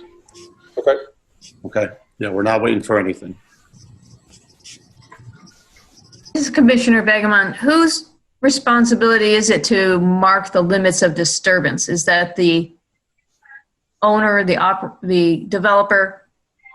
Because if there's been an error and people have gone beyond it in this lot, what's to say that's not going to happen at the next lot if it's also not clearly marked?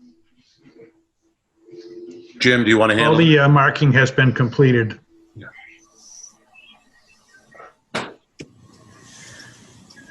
Jamie Frederick in the Wetland Agent. Just to add a little bit more clarity to that for commissioners. So the permit required a pre-construction meeting, and generally that's when everything would be marked out in the field and we would discuss clearing limits prior to the clearing starting. Unfortunately, that did not happen in this case, but the activity for this site has been staked out at this point. And so there should be no further encroachment beyond the limit of disturbance. Correct. Jamie, this is Commissioner Rose. So it sounds like you've in effect had the pre-construction meeting, albeit post-clearing. Are you sort of caught up and feel that you're now where you would have been had you had the pre-construction meeting? Jamie Frederick in the Wetland Agent. I think for the most part, I was looking to get the conservation deed restriction language prior to the meeting. I have received the language. I'm in process of reviewing it and having town council review it. And the pre-construction meeting,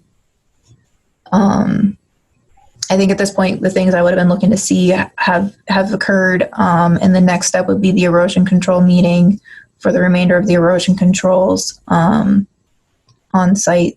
And when do you expect that to be done?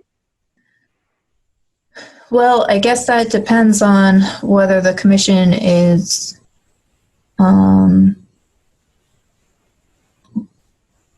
has any thoughts on the grading of all 4 lots without the interior silt fence being installed.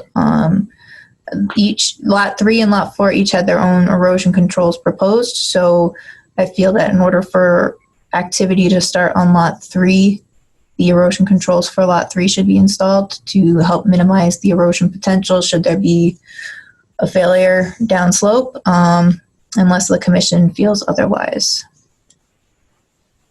Well, this is Commissioner Rose. So they've said now that, and I guess we're going to delve into the detail here, they've said they're planning to build 4 foundations immediately.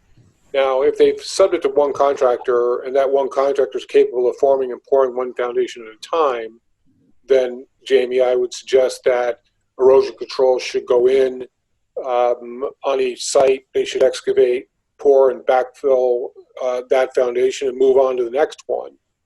If they've literally awarded this job to somebody so big that they can form and pour 4 foundations simultaneously, then it seems that we ought to give them the latitude not to have silt fence in their way so they can grade across property lines. But the distinction is, are they literally able to do 4 foundations simultaneously, necessitating all the clearing and grubbing and grading, or are they going to do this serially?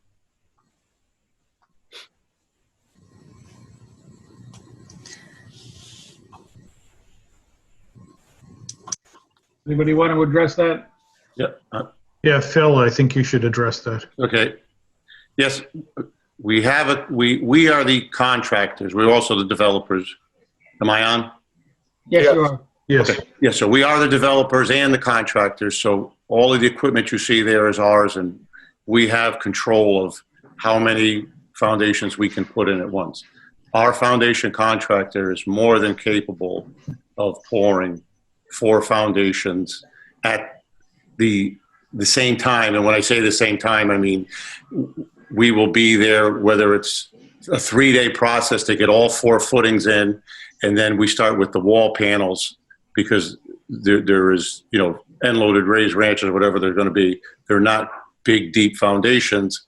There's not a lot of panels involved. So we certainly do have the manpower, and we have control because we are the contractors. I just don't want to give you the wrong impression that we're going to have 4 cement trucks pouring 4 different lots at the very same time. Within a week's period or 2 weeks period, all 4 would be in. And that's basically just because of, one day we put footings in, we have to get inspections. The next day we put, the panels up. So it's not going to. We understand those issues. This is why the representation that we were going to do one site at a time made a difference when that was said. Right. And what we are here to do is to make sure we don't set you up or allow you to end up in a mud hole that you can't clean up fast enough. Right. And so, as a practical matter, having 4 holes, all the material that is excess being hauled away or stockpiled to allow 4 foundations to be formed at the same time by 4 crews, that's one thing.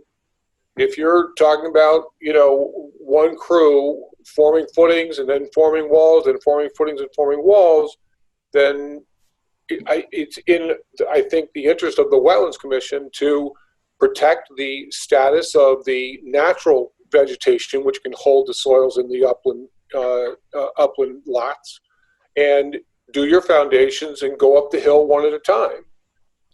If you can't literally do them 4 simultaneously, it's not going to kill you to do them one at a time. You still can do your grading when you have all 4 foundations finished. But if we just sit here and we open the door to stripping all 4 sites, which we were against the thought of and you said you wouldn't do in the first place, and we allow that, and it doesn't go the way you want, and the weather goes to shit like it always does, then we end up with 4 lots that are turning into a disaster we've seen before.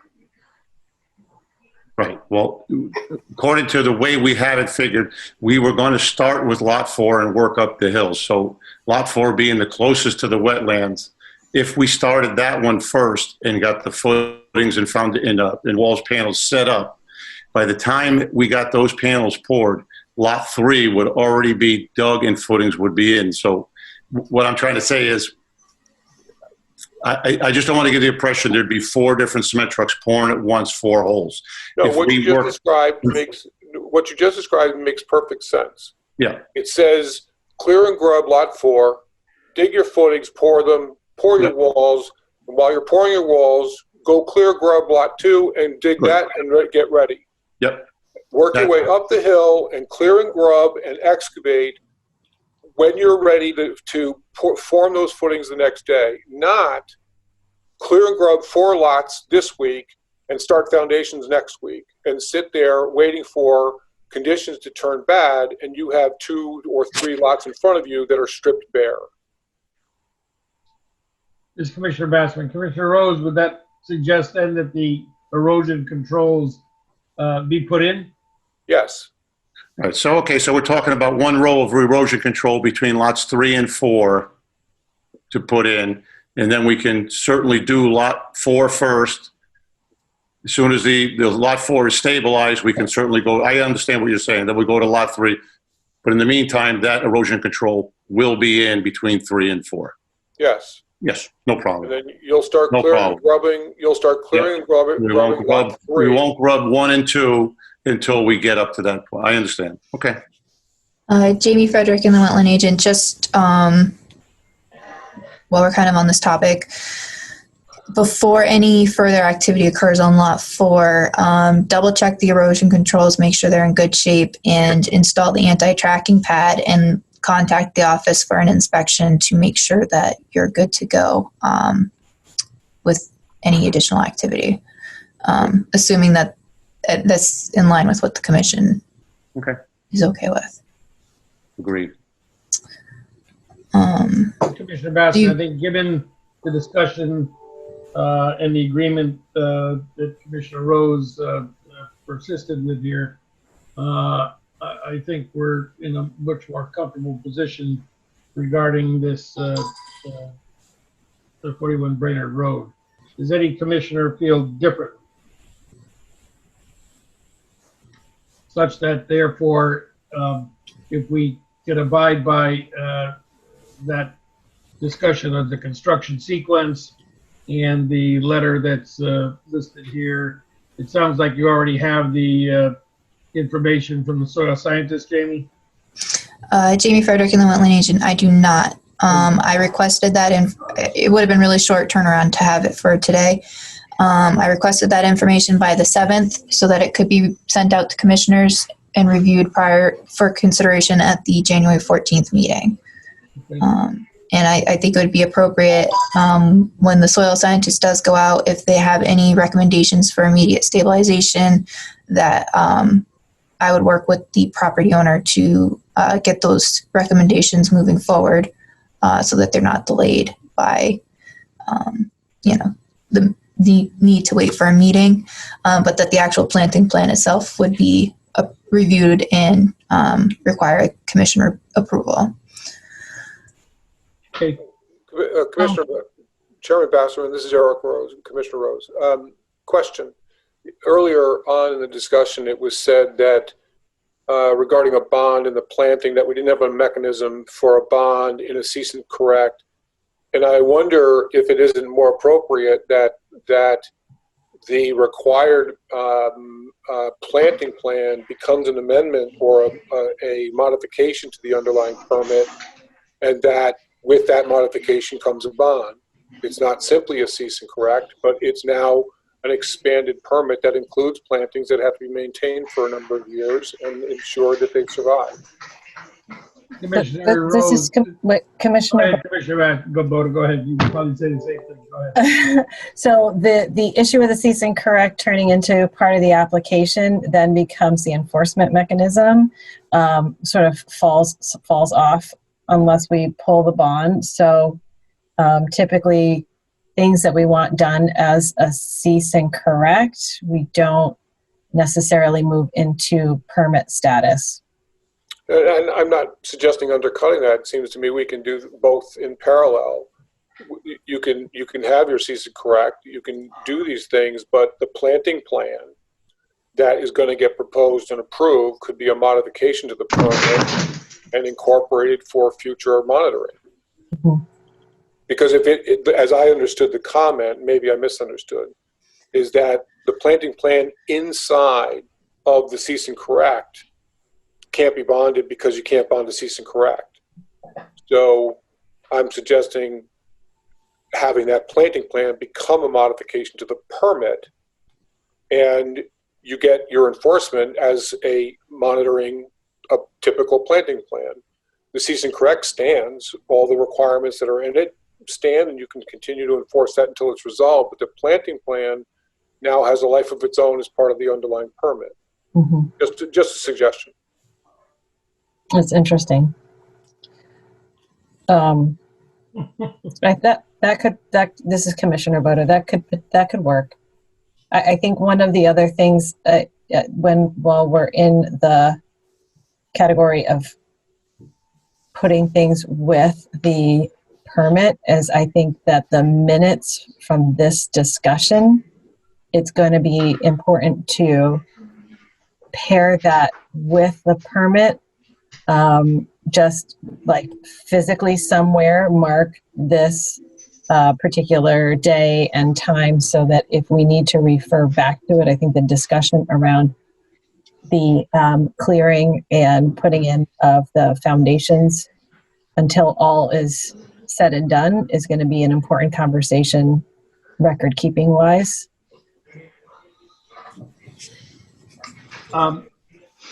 Okay, Commissioner Bassman, how extensive is the planting plan expected to be? Jamie Frederick and the wetland agent, there wasn't really any guidance provided on that beyond to have soil scientists go out and inspect and make a recommendation. So if the commission wants to provide any more guidance, I'm sure that the permit holder property owner would be interested in hearing it. Otherwise, I think that's kind of been our standard practice. I also think that if it's possible for the soil scientist to come to the January 14th meeting, that would, to answer any questions the commission has regarding the plan, that would probably be in the property owner's interest. Commissioner Bassman agreed.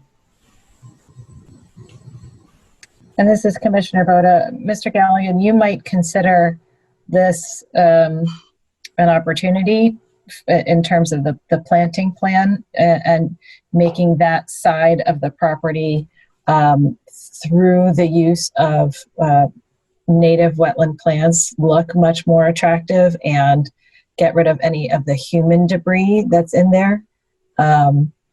So when you bring that soil scientist out, they're going to look at the areas that you've cleared beyond the limit of disturbance, but you might also ask them to consider about removing any invasive within that area and replacing it with native plants, which I anticipate the people who live there, it'll appear much nicer, and may deter people from leaving their tires and sinks and whatever trash is discarded down in that direction. Very good, I will, thank you. Commissioner Bassman, any more on the cease and correct order?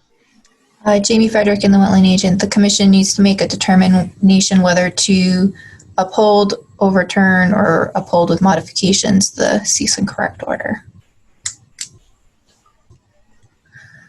Commissioner Bassman, I think, did we not discuss, I think, upholding, but also, as Commissioner Boda mentioned, being very specific on the manner of construction here that we had the discussion about.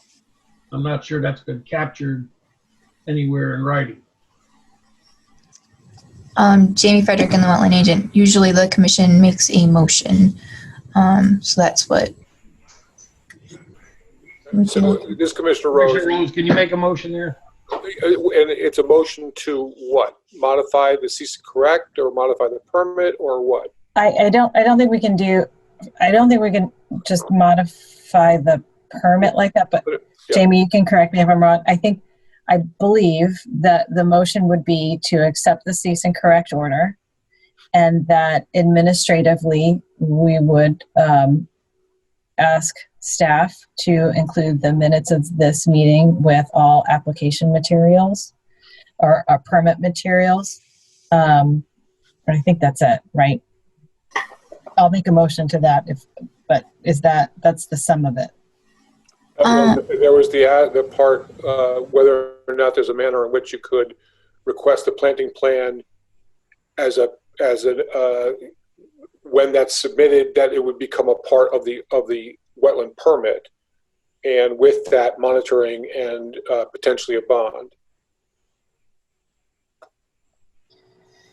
So that would be asking the permit holder to request an amendment to their existing permit. I see you, Mr. Galligan. I just want to get some clarity first. Are we limited to amending a permit only when we're asked to?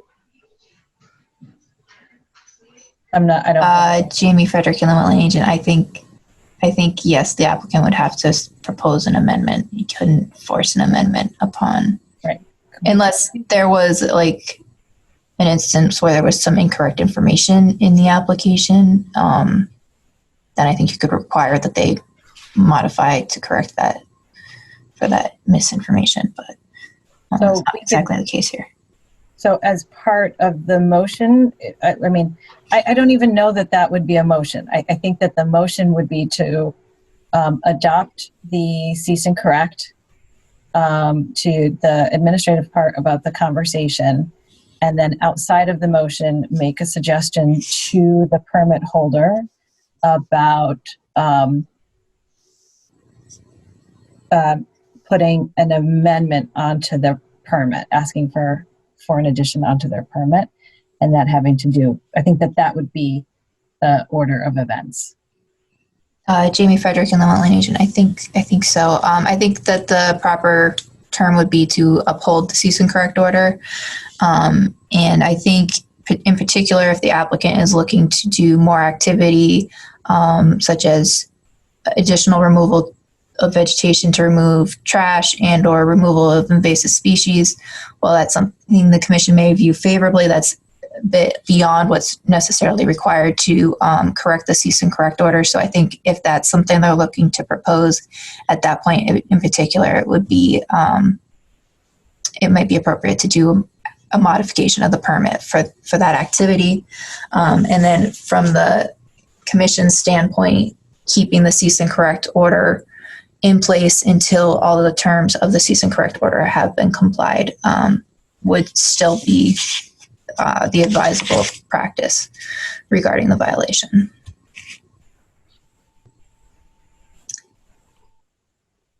Okay. Sounds reasonable. Mr. Galligan? Yes, if I could, thank you very much. I know you're not usually let people speak in on your motion. I think you're absolutely correct to uphold. Oh, okay. Well, then I feel better.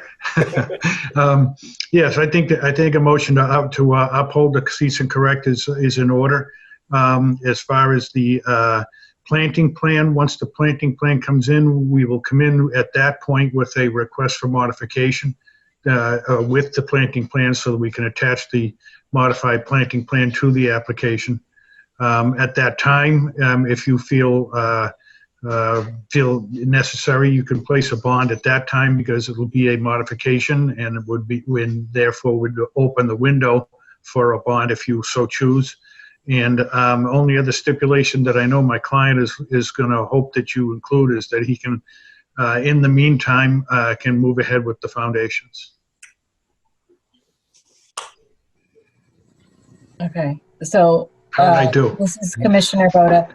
The piece about moving forward is that separate from the cease and correct motion about? Well, that would be a condition of the cease and correct. Hold on, Mr. Gallen. Now I'm talking to Jamie Frederick. Jamie Frederick and the wetland agent. I think you could do it either way. So correct item number 3 says, aside from the installation of the approved sediment and erosion controls, no further site work shall occur until otherwise directed by the Inland Wetlands and Watercourses Agency or its duly authorized agent. So I think you could uphold it.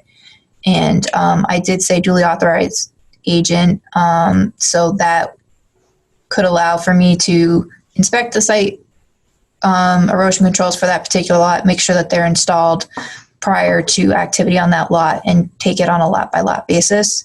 And if you felt the need to elaborate that in your motion, I don't think there's anything wrong with it, but I also don't think it's necessary. Okay. All right. So then I will. Go ahead, Commissioner Boda. Okay. Then I will. Oh, I'm trying to scroll the screen. Can you just roll up to the number? I'm trying to like roll it myself. Where? Oh, I see it. Okay. So I make a motion that we uphold cease and correct order number 20.12.01, and that we keep the order in place until the criteria within the order are upheld. If the permit holder wishes to do more within that area, they may do so potentially by proposing a modification to the existing application, which would be heard by the commission.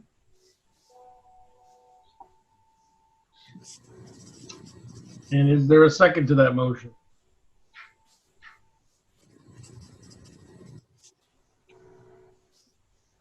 Commissioner Sullivan, I second it.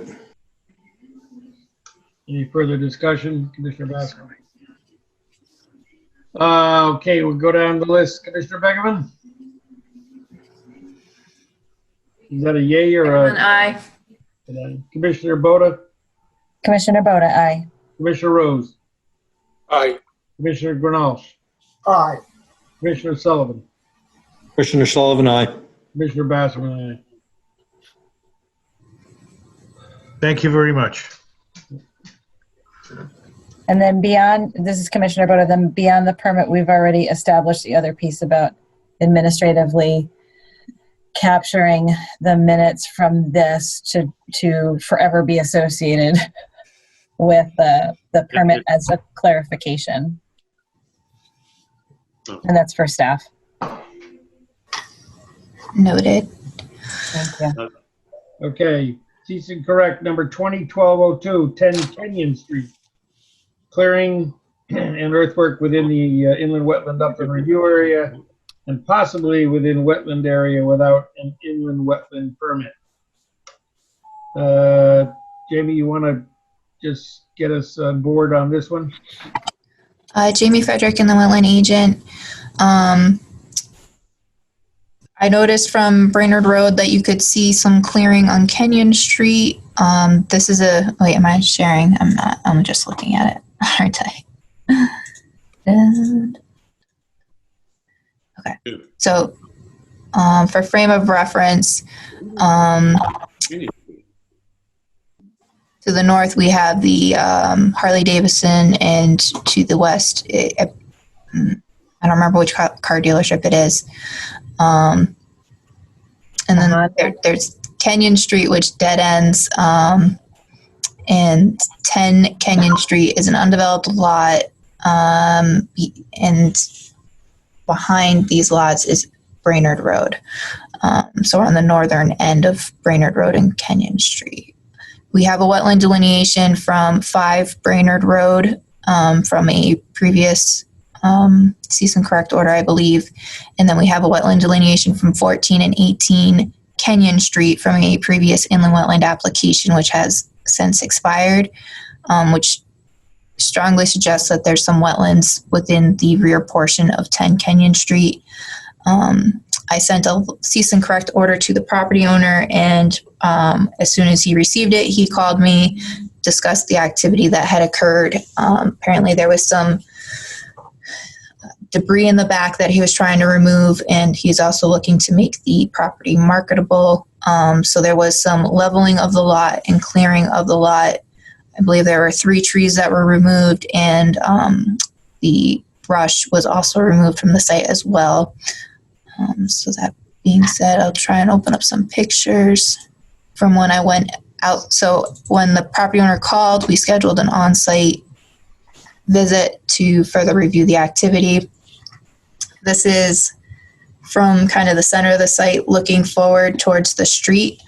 I discussed in the field that these trees look like they've been backfilled, and that as part of having a soil scientist come out to the site to delineate the wetlands, they should also address what impact this material is having on these trees and whether any activity should happen regarding that. This orange flag here is the property line on the southern side of the property. And then this is looking to the back of the property. And again, you can see another orange flag here, and I believe here, demarking the property boundaries. There was some activity removing material from the rear portion of the site. However, the material that was brought in and or moved around on site appears to be restricted more to the front of the site and ends around this area here. I instructed to the property owner to install a silt fence, which he's done in the rear portion of the site. I also requested it along the side of the site along 14 Kenyon Street, and I believe he ran out of silt fence, so he's not finished doing that yet. I can pull up pictures of the silt fence momentarily. This is Commissioner Bassman. Jamie, was material taken off-site? I think the property owner's on the call, and I'll let him talk about the material. It looks like there was material brought on site. I think the property owner represented to me that there was already a pile of material on site, and what he did was he spread it around to level the lot out. But I certainly would defer to him to provide clarification on that. And the property owner is? Paul Riccio, and Paul, you're on mute.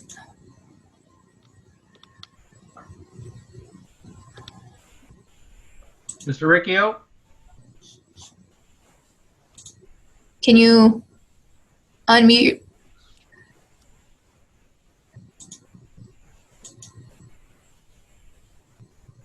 There. Can you hear me now? Yep. Okay. Thank you. My name is Paul Riccio. I'm the property owner. Let me give you a little history. I had a couple trees that was on the property, and a couple of branches fell on the house next door. So my wife and I went there, and I said, I got to take these trees down because they look dead. So in the meantime, we were looking at the property, myself and her, and we started walking in the back, and there was, part of a car, there was barrels, there was so much debris in the back, just garbage. So my wife was like, let's clean this up. I said, okay, we'll clean it up. I got to say, though, I learned a lot tonight listening to you guys about the wetlands, so now I know, which I apologize. So I brought a machine, and I have a Bobcat, and I brought a machine in there, and taking the material out, unfortunately, it was all entangled in, I don't know what the brush is called. I'm not so I was taking the stuff out, and meanwhile, I was pulling the plants out with it. But we took out a lot of stuff. We're talking, barrels. There had to be years and years of garbage back there.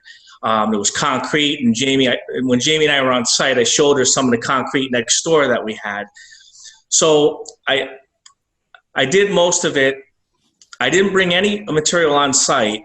What happened was, because it was so overgrown, there was like little piles, not piles, but like berms. And I dug those up because I thought something was buried under them, because you never know with a piece of property. So we didn't find anything. We just found one barrel that was buried. And then I said, well, I got it so far. And unfortunately, I did do a lot of clearing. So I said, well, I'll just level out what I have. And that's what I did. I just leveled out what I had, what material was on there. And that's what you're looking at now. So, I mean, Jamie sent me this. I didn't realize I was in violation until I got this notice, and and then immediately I called her the next day and said, listen, what can I do? And so her and I, we were kind of like sitting down and trying to rectify it. So. This is Commissioner Baskin. Jamie, can you post the letter?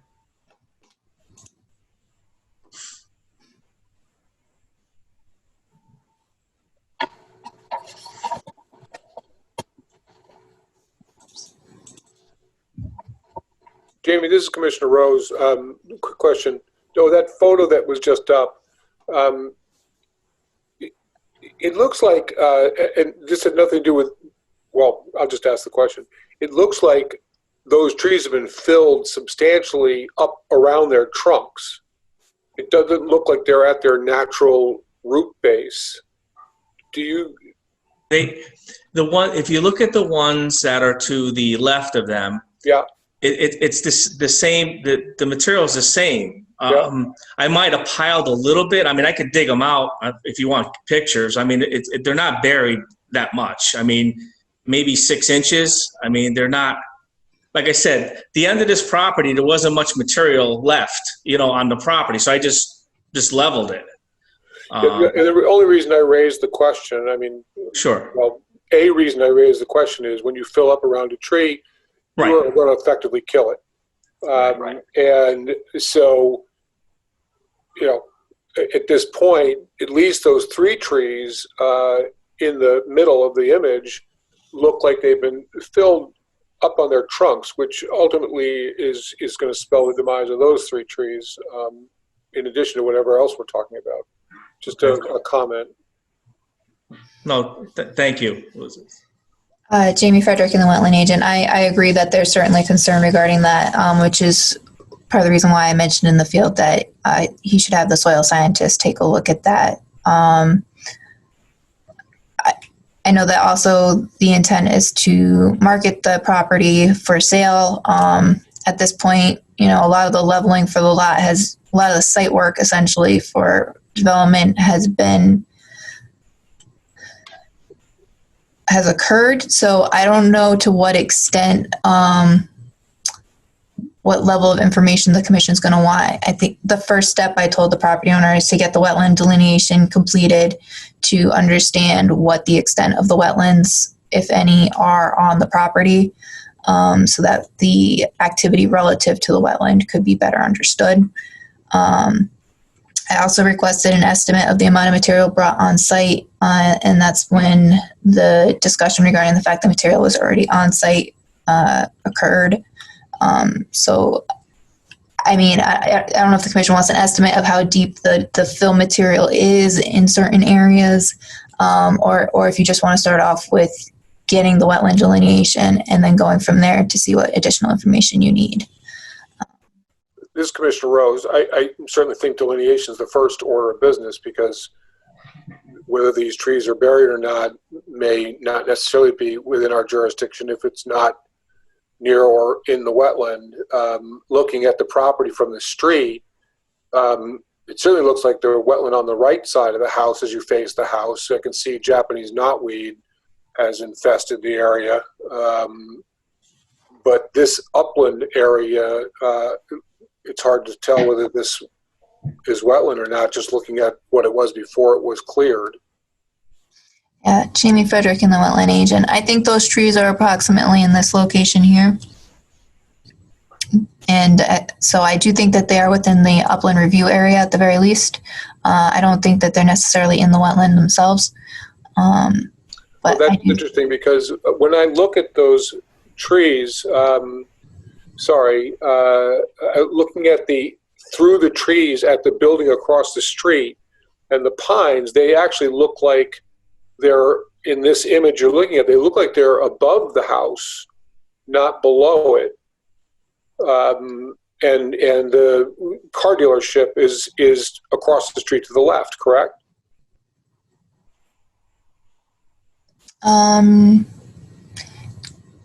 Jamie Frederick and the wetland agent. This lot you're seeing over here is the back of the car dealership. Right. Yes. So those pine trees right there. Well, I guess, is that the corner of the house right there on the right side? Yes, Jamie Frederick and the wetland agent. That is part of the corner of 6 Kenyon Street. Okay, so I take back what I said. I apologize. I thought I was on the other side of the house. Commissioner Bassman, can you put the letter up, Jamie? So this is. So Jamie Frederick and the wetland agent, the violations that I cited were removal of vegetation within an inland wetland upland review area and possibly within a wetland, and existing disturbance / grading within an inland wetland upland review area and possibly within a wetland. When I issued this order, I had not been on the property. I just viewed it from the street, and it does drop off. So it was difficult for me to make an assessment, and also we obviously do not have a wetland for the property, wetland delineation. So I went on to explain that to the property owner, and required that any further site work aside from the installation of erosion control, silt fence, or staked hay bales at lower limits of the disturbed area. Correct. Contact this office by phone, email, regular mail, no later than December 10th to confirm receipt of this order and intent to comply. I believe I received a call on the 8th, and we scheduled to go out on the 8th, and then I received confirmation this morning that the silt fence had been installed yesterday, 100 feet worth of silt fence. I do think that an additional section should be installed, which I can continue to work with the property owner on, I'm sure.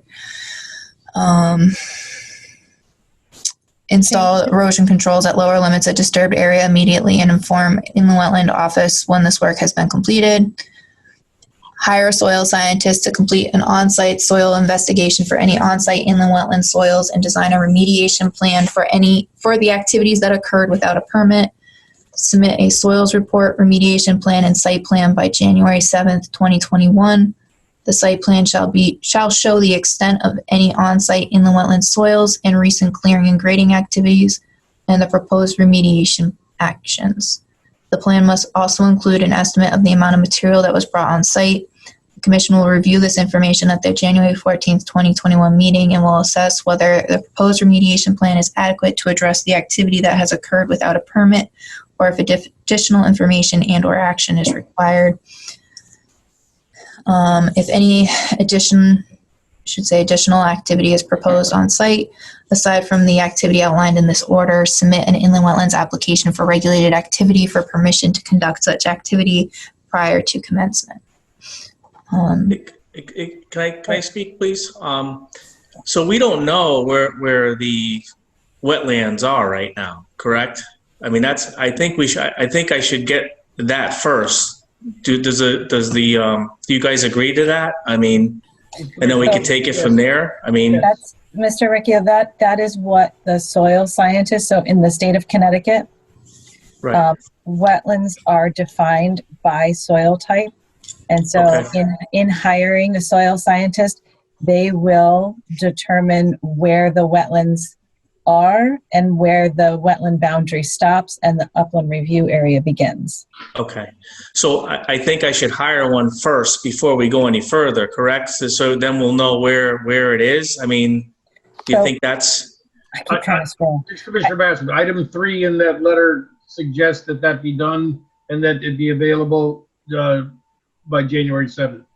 Right. I did contact 2 and I'm waiting for a call back. I did call them today, So yeah, and as the other piece in the order, it's really and it sounds like you've already begun to put the erosion control, because in this type of environment, when the soil is bare and exposed, as soon as there's any kind of precipitation, it moves, and of course it's going to move to the wetland, and then it becomes a fill in the wetland problem, which is a mess that if you can avoid it, you really want to avoid it because it's a lot more work to deal with, to remedy and mitigate. And so this is why the first part of the cease and correct order is about stabilizing or preventing future erosion. I was going to inquire, Jamie, if looking at that soil, I'm wondering if this would be an appropriate place to maybe put down some winter rye or something, so that my concern is that by the time the sediment or soil, whatever that is, I mean, it looks very red and kind of clayey maybe, it starts moving, we already have a problem. And so if we can further stabilize it with potentially some winter rye, which will germinate very quickly, while Mr. Riccio is doing the work with the soil scientists, that will take some of the mobility out. Jamie Frederick, and the wetland agent, I had contemplated that myself. I think it would be an appropriate recommendation or requirement for the interim. Also, as you can see, the silt fence has been installed along the rear portion of the site, which I do think is the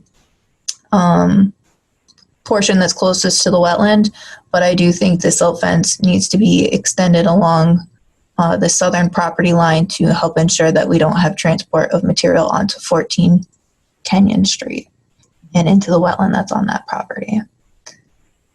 So I think that those actions would be beneficial to have happen sooner rather than later. Okay. If there, I would be comfortable making a motion. I would add the use of winter rye and I would need to see that. We actually have it in front of me. It's Commissioner Bassman. So in the motion, we had the choices of either uphold, or what were the other two, Jamie? Uphold a modification and or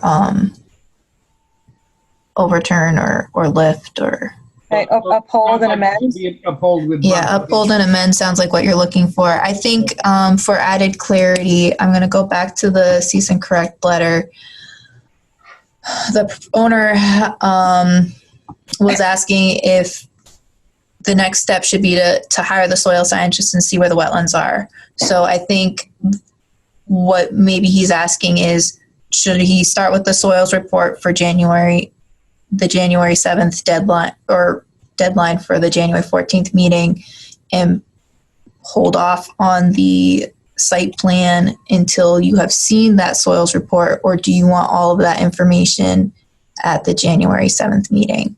I'm also not sure how feasible it is to have necessarily all of that information for the January 7th meeting. So I think it might be important to kind of address what it is you are expecting for January 7th for review at the January 14th meeting. So this is Commissioner Boda. I think that, and someone can jump in if they feel otherwise, that the hiring of a soil scientist and that they would conduct an investigation, that would potentially be feasible. I don't know how long it would take them to construct a remediation plan, if given that we are at the 11th now and folks will be going into holiday mode. That's my primary concern with the timing. And so I don't know if it would make sense to say, to break this number 3 into 2 different components, or if we can leave it a little bit more open, like maybe by February in terms of the site plan.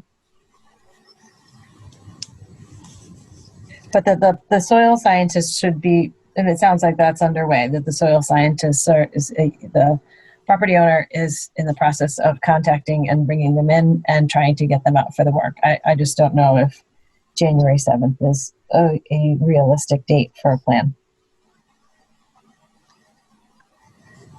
Commissioner Bassman, obviously the wetland delineation is number one. I guess in your comments, Commissioner Boda, where you talk about maybe a February timeframe for the site plan, what would be your feeling about seeding with the ryegrass? I think that should be done. This is Commissioner Boda. I think that the remaining sediment erosion control fence and the winter rye should be done with all due haste. So, this is Commissioner Rose. Commissioner Boda, is seeding that realistic? It looks like fill to me, not topsoil. Is it going to germinate and fill? I think that, I mean, the winter rye, it tends to be used. It's very hardy and it germinates very quickly, even in this cold weather. If it's getting very, very frosty, I don't know. And so I would defer to the soil scientist, certainly. But the soil that's there, I'm looking at a picture, but it looks like the kind of stuff that once it mobilizes it starts to cause those little rivulets, and then we have it all mobilized down toward the wetland, and we've seen that a lot recently, and I would very much like to avoid that. And I don't have to make a motion that it's winter rye. We can let the soil scientists determine what the best erosion control method is, not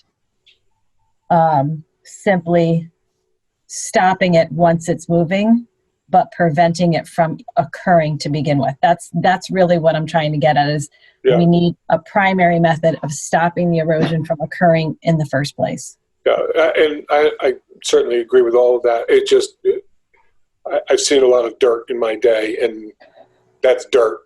It's not topsoil, it's fill. There is a meaningless term, Commissioner. Yeah, well, it's what we call things other than topsoil. So I think it does make sense for the soil scientist to not only delineate the area, but to recommend immediate ways of stabilizing it for the winter, whatever those might be, based on the fact that we don't know for sure what the soils are. Mm-hmm. Okay, so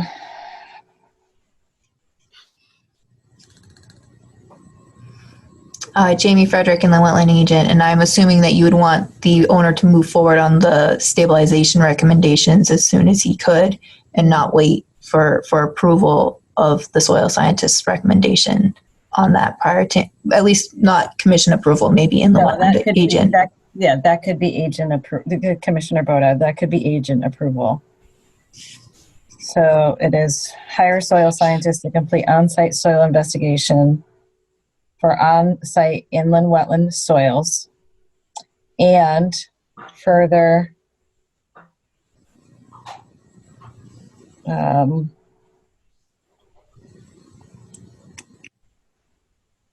sediment stability.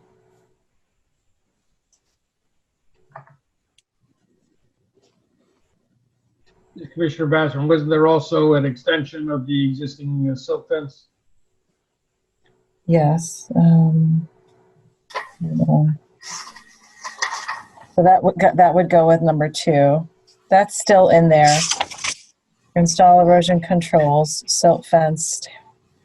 Okay, so that's just part of number 2 that still has to be completed by the property owner.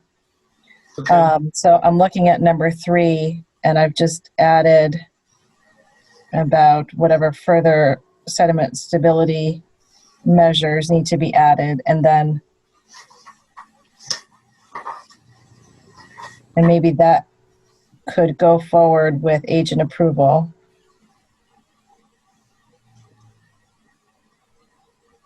And then the remainder would come to, so submit the soils report with a remediation plan, site plan, and we could move that to February, which seems more reasonable. I mean, certainly, Mr. Riccio, if you got all of that done by January 7th and you wanted to come to the January 7th, you would notify Jamie in the office that you could make that deadline. But given the holiday and everything else, that may not be reasonable, and we certainly want to be reasonable. Okay. So does that make sense? And then I can, if we're good, then I can make that motion unless there's anything else to be, any other hairs that need to be split. Jamie Frederick, inland wetland agent. So just clarify, the soils report and everything would be for the February meeting rather than January. Yeah. Right. So just so that you know, the February meeting is February 11th. So if you wanted it a week before, it would be submitted by February 4th. Submitted by February 4 or February 11th. Yep. Okay. I'm gonna try. Let's see how it goes. Is there anything else? Okay. So I will make a motion that we uphold and amend, cease and correct, number 20.12.02, 10 Kenyon Street. We will uphold the cease and correct, number 1. Number 2, we will uphold. Number 3, we're going to amend to say hire a soil scientist to complete an on-site soil investigation for on-site inland wetland soils and further sediment stabilization measures, which may go forward with agent approval. Then there's a period after that.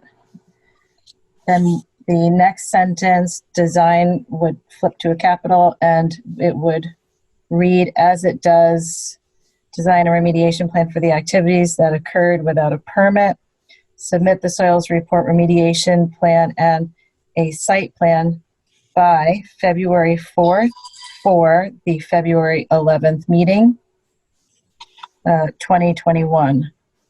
And everything else would remain as is. I'll second that motion, Commissioner Grinolch. Thank you. Anybody want to add anything to that? All right, we take a roll call on that. Commissioner Begeman? Commissioner Begeman, aye. Commissioner Boda? Commissioner Boda, aye. Commissioner Rose? Commissioner Rose? Not here. Commissioner Sorry. Commissioner Rose, aye. Commissioner Grinolch? Commissioner Grinolch, aye. Commissioner Sullivan? Sullivan, aye. Commissioner Basserman, aye. Okay. Mr. Ricky, do you understand what all just happened? If you can just go over it again. Certainly. So this is Commissioner Boda. You have the letter, the December 4th letter from Jamie from the office. Yes. So that letter is upheld. We added in some slight changes to make the time a little bit more reasonable in terms of you are bringing a remediation plan, so a plan to fix the problem. That has been pushed to February, but in order to have it for the meeting, you need to provide it by February 4th. Okay. The other change that we made to the letter, and I'm sure the office will send you a revised version of this letter so you have it for yourself. Okay. Is that once you meet with your soil scientist, you can ask them for a recommendation to stabilize all of that bare soil or sediment, whatever it is, so that it doesn't move into the wetland. Because the thing that you as the property owner really don't want to happen, and we as the Wetland Commission don't want to happen, is all of that red, soily, sandy, silty stuff starts moving. So if your soil scientist can recommend to put something down, it might be hay, it might be a winter rye, it might be something else. He or she says, put this on there so that it won't move, then you can talk to Jamie about that, and she will give you permission to go ahead and do that before we reconvene in February. Okay, so I'll work with Jamie on that. Absolutely. Okay. And Jamie Frederick, in the wetland agent, we certainly will be following up with a revised letter outlining the changes that the commission made. And if you have any questions, feel free to contact the office. Okay. Thank you, Mr. Riccio. Thank you.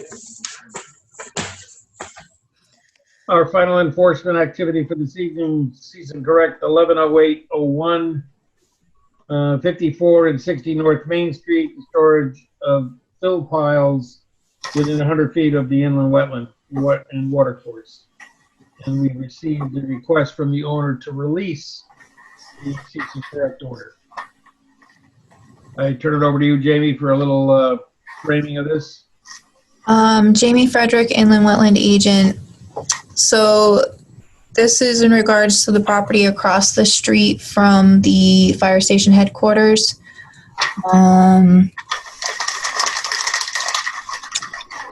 I'll start off with some photos from when the enforcement order was issued, around the time the enforcement order was issued.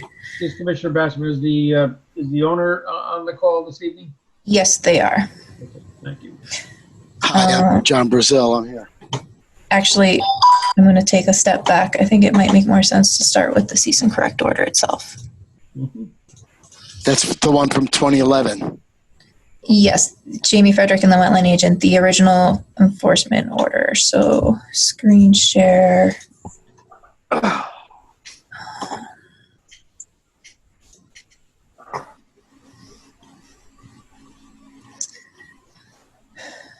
It has come to my attention, or come to the attention of the Inland Wetlands and Watercourses Agency of the Town of Branford, the agency, that regulated activities as defined by the Inland Wetlands and Watercourses Regulation of the Town of Branford, Section 2.1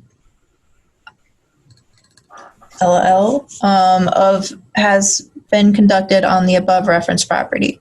Section 6.1 of the regulations provide no person shall conduct or maintain a regulated activity without first obtaining a permit for such activity from the Inland Wetlands Commission of the Town of Branford.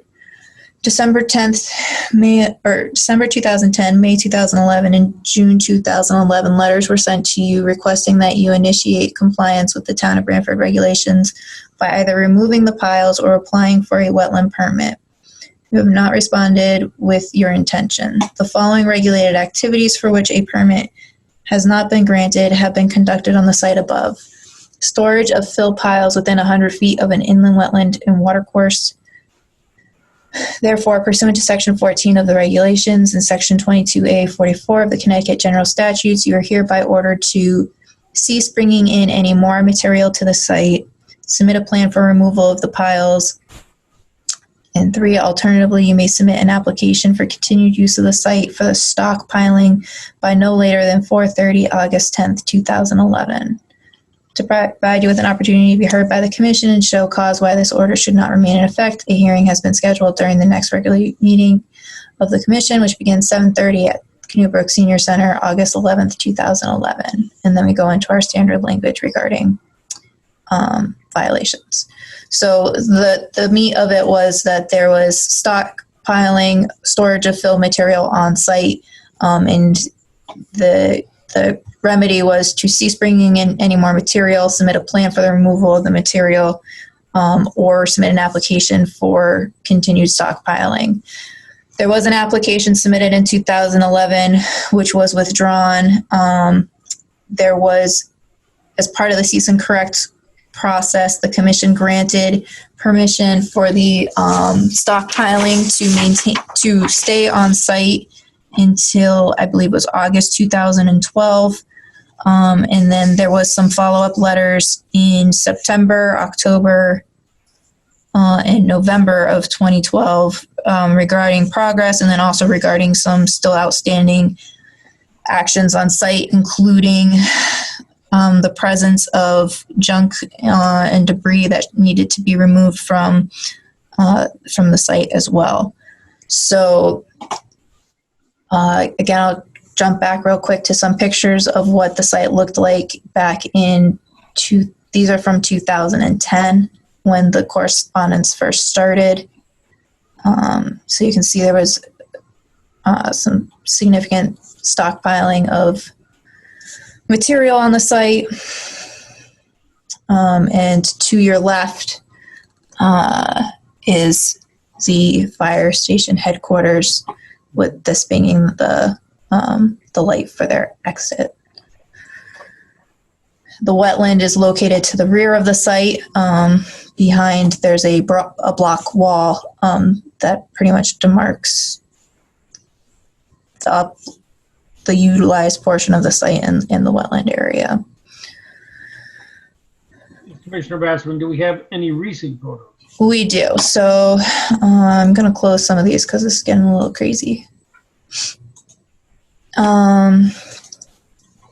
So I went out the other day after receiving the request and took some pictures.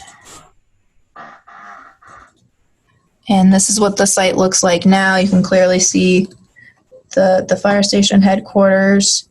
This is one of the areas where there was stockpiling of material. You can see the brick or the concrete wall along the rear portion of the site.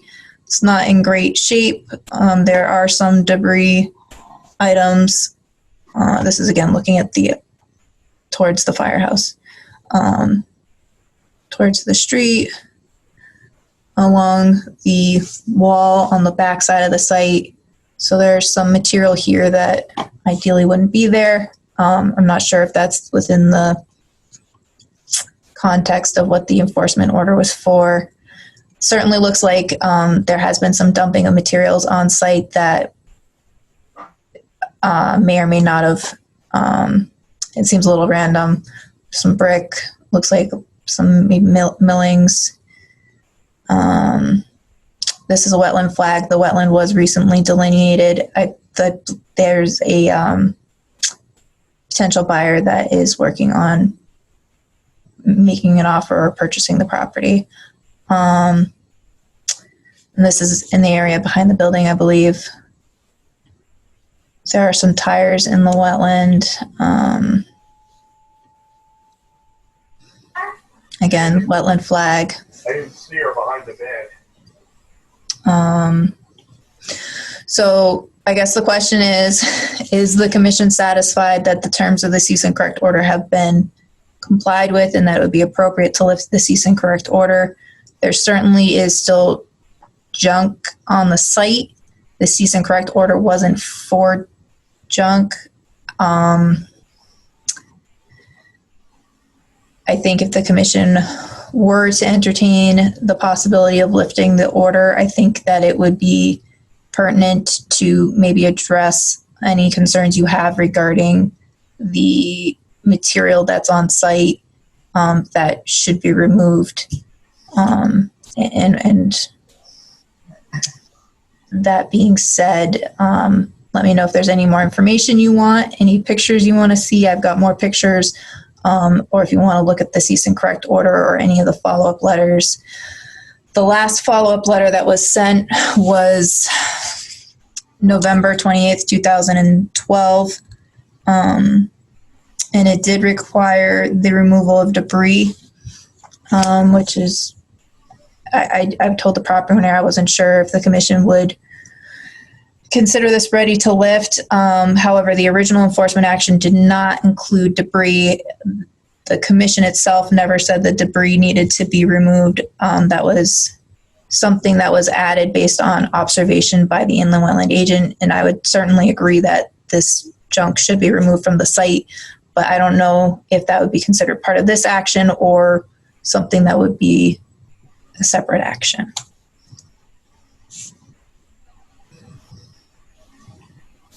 Commissioner Basserman, does staff have a recommendation?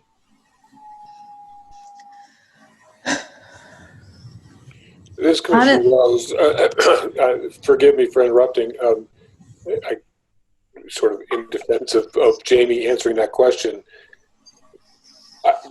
Unless all of the things were inventoried that needed to get fixed under the original notice of violation, looking at it today, the idea of lifting the thing that is meant to protect the wetlands, which this property abuts, with a water course directly behind it, and it being in this condition, lifting it seems as toothless and ineffective a thing we could do. It just, why are we here? If I might, we should be considering this. It doesn't make any sense that we should be considering this with the wetland and the property in the upland in this condition. Jamie Frederick and the wetland agent. The reason that this is on the agenda is because I received a request from the property owner. I understand. I understand why it's on the agenda. And I know that the property owner is trying to move things forward because he is looking to sell the property. I have not fully read through the entire history of this whole violation. I have looked through the letters.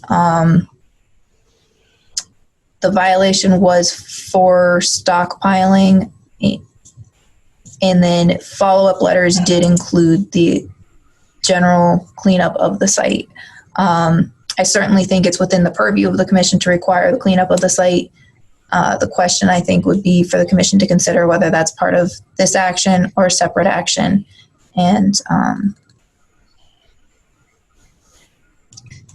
not sure that I have an answer for the commission on that.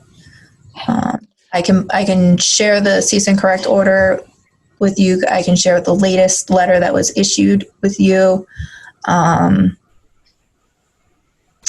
I certainly understand that the site is not in an ideal condition. I also would certainly not want, I mean, obviously cease and correct orders have a function and they are to prevent impact to wetlands.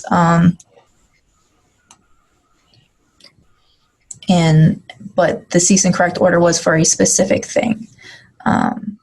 So I think that's what the commission should focus on is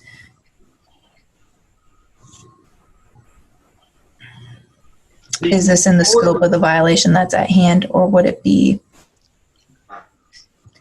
a separate violation? If I might have a word here. Excuse me. No, not yet. The order was specific to the removal of the material? Jamie Frederick and the wetland agent, yes. The original order was specific to the storage of fill piles within 100 feet of the inland wetlands and water courses. In your estimation, has the condition of the removal of the fill piles been accomplished? Jamie Frederick and the wetland agent, I do not know what this site looked like before this order was issued. I was not a resident of Branford. I don't think I'd ever been in Branford at that time. But certainly looking at the original pictures I sent you versus the pictures that I took this time, I mean, could there be some material there that's probably left over? Maybe, probably. But the stockpiles have been removed. Again, this is probably material that should be removed.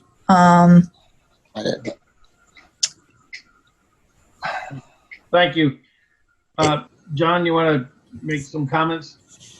Yeah, there was a 40-foot stockpile there before, and it's been totally removed. There hasn't been any activity there, any business done there in 4 years.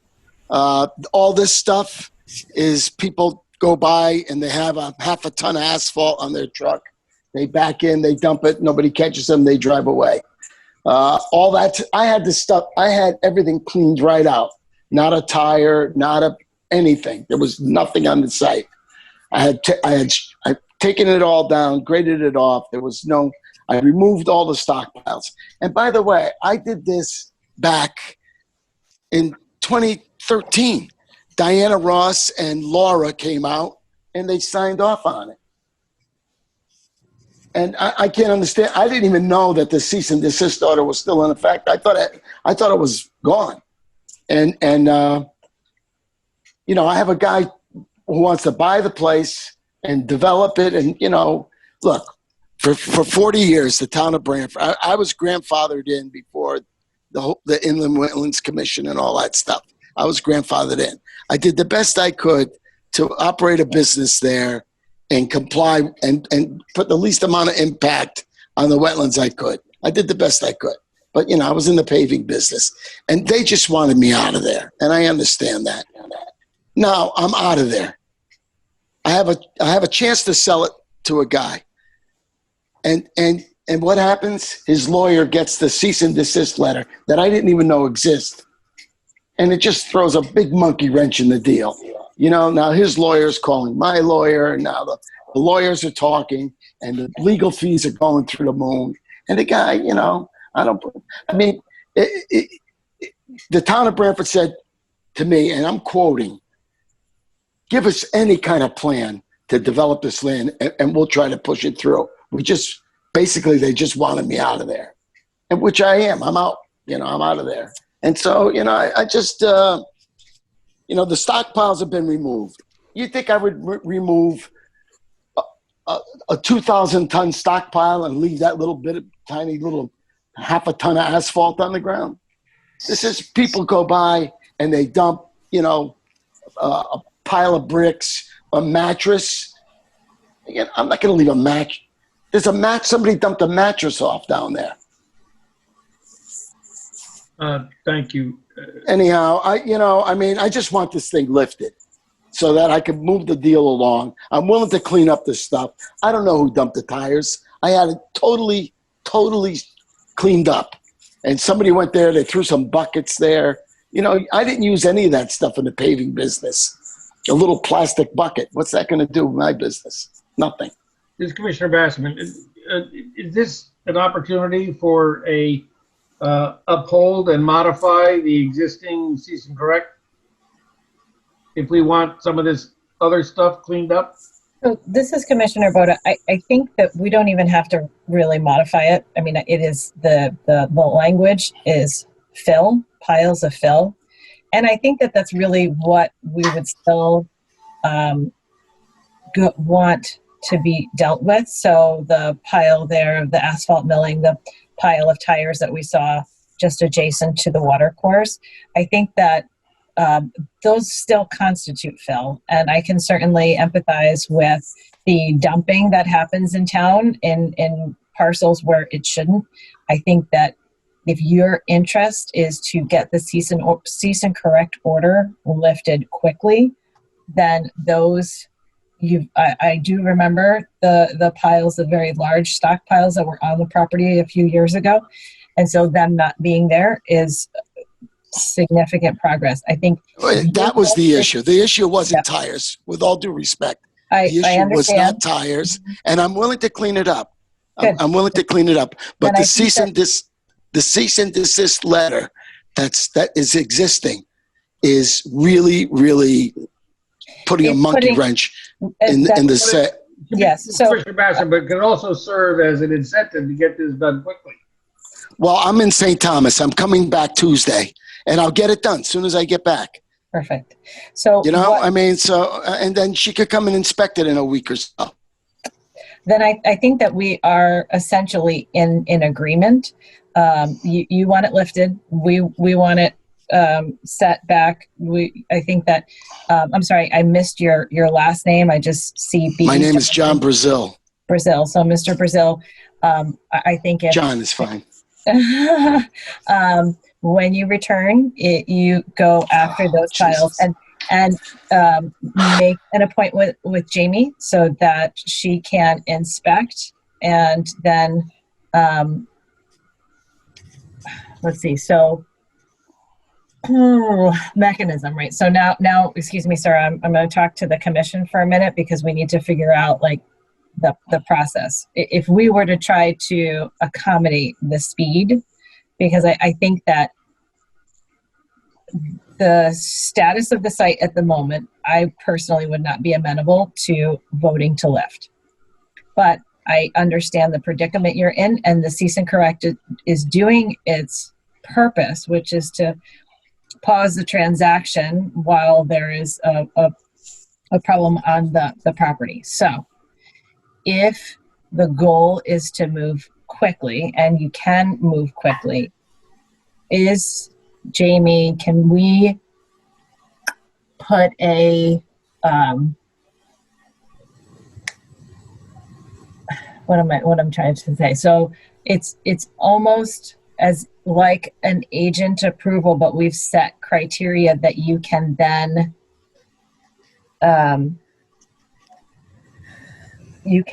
enact in a couple of weeks, or would we have to have a special meeting in order to confirm that the piles have been removed, and for us to make a motion to lift the cease and correct order at that time?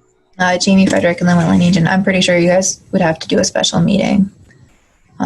It would not be within my power as the agent to lift a cease and correct order.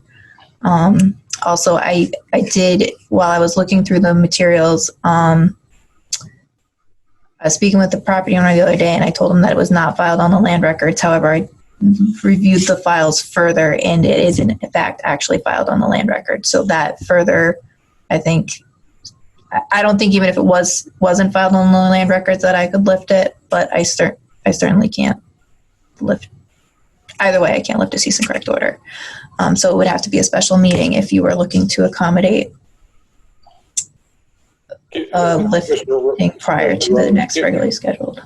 Given that he's coming back next week and can obviously proceed with the cleanup, whatever that cleanup has to be, what about scheduling a site walk of the commission? Week after next. I mean, the site needs to be clean. It can't, if there was no history and no NOV, and we walk by this property, there would be a notice of violation. It can't. Yeah, but I had nothing to do with that. I know I'm the property owner and I'm ultimately responsible. But the issue was the fill piles, and Diana Ross and Laura signed off on it. Here we are today. So right. The violation it exists. The condition. No. The violation, the original violation, doesn't exist. It still exists, and it's recorded on the land records, and it requires a vote of the commission to remove it. And the site and the condition that it's in is not going to get a vote to remove it. It cannot remain in this condition. And Can't you do it with a contingency to have it cleaned up within 2 weeks? Yeah, you can clean up as fast as you can clean it up. You had 8 years. You can take a couple of weeks. This happened over the past month while I was here. All those tires and all that stuff. There it is. We're not responsible for the property. The property owner is. What happens there ends up being your responsibility. But we're responsible for the wetlands, and what's existing there cannot remain and have the violation lifted. Well, if I don't want to sound facetious, but if you really care about the wetlands, you know, the best thing we could do is to get this property developed and get something in there so it doesn't look abandoned all the time. Because I'm retired. I'm out of there. I've been out of there for 4 years. You know, and all I do is chase around with people dumping stumps and all that stuff. That's all I do. You know, I don't even own a truck, so I can't haul up any fill in there or any of that stuff. So, you know, I mean, I know that your job is to protect the wetlands, and I can't help you do it if this deal doesn't go through. This deal doesn't go through, and the Inland Wetlands Commission right now, that letter That letter is totally giving the buyer indecision and cold feet. And this guy's got the money. He's got the perfect opportunity to develop it. He's got the resources, and he's got the perfect operation to go in there that has the least impact. He needs a long, skinny building. And all the town said to me for 40 years was that they wanted something in there to clean it up. And this is the opportunity to do it.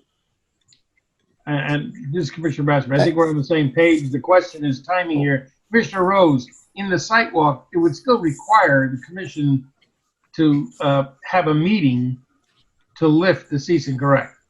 Understood. I thought a site walk might be a better way for all of us to put eyes on the solved problem. But I understand we have to have a meeting. This is Commissioner Boda. So the logistical issue that I'm looking at right now is that next Thursday is the 17th. The following Thursday is December 24th. The following Thursday is December 31st.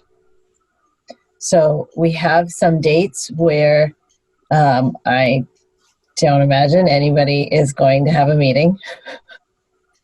So that's another month. So it would need to take place on not a Thursday, which is a possibility. Or it would need to go to the 7th or the 14th.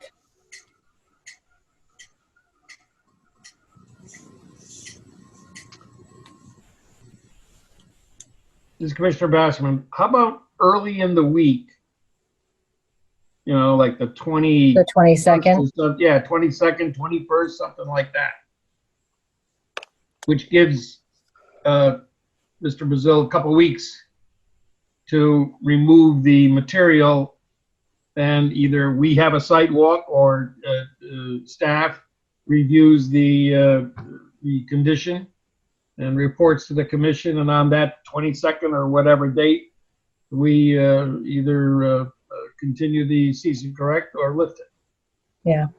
And Mr. Brazil, I think that you could potentially, I'm offering some unsolicited advice, but I think the minutes of this meeting might be something that you could use with the potential buyer to show that you're moving forward on the project, and that there's a possibility of the cease and correct being lifted on December 22nd, which I'm sure would, deals aren't closed in a week, right? These things. No, but he's got, I'm pretty sure he's got an appointment with the next inland wetlands meeting.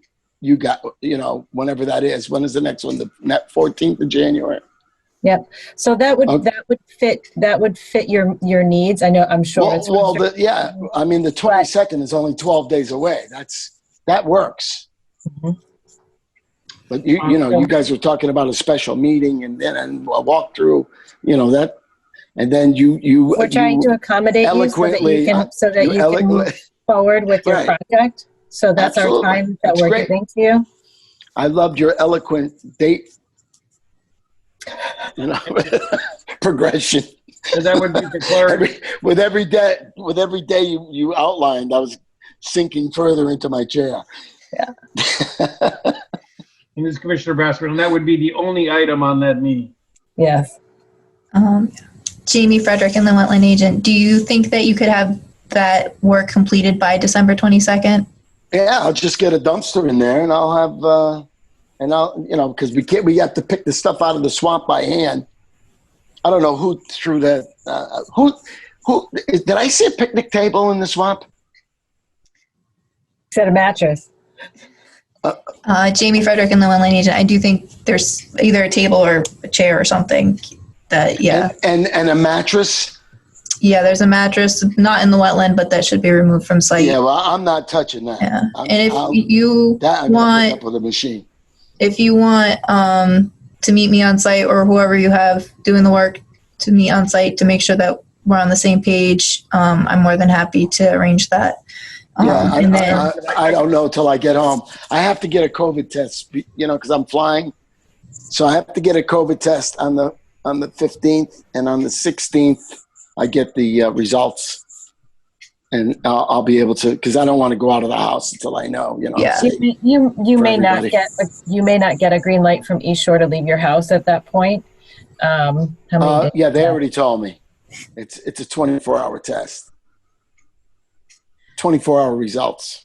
Mm-hmm. Yes, the PCR. Okay, so I would, just out of an abundance of caution, ask you to consider finding someone that can represent you so that this process doesn't get slowed down if you get held up because of East Shore Health. Okay. Yeah, this is Commissioner Bassman. I would also suggest a very close relationship with Jamie to make sure that they're given the short time frame.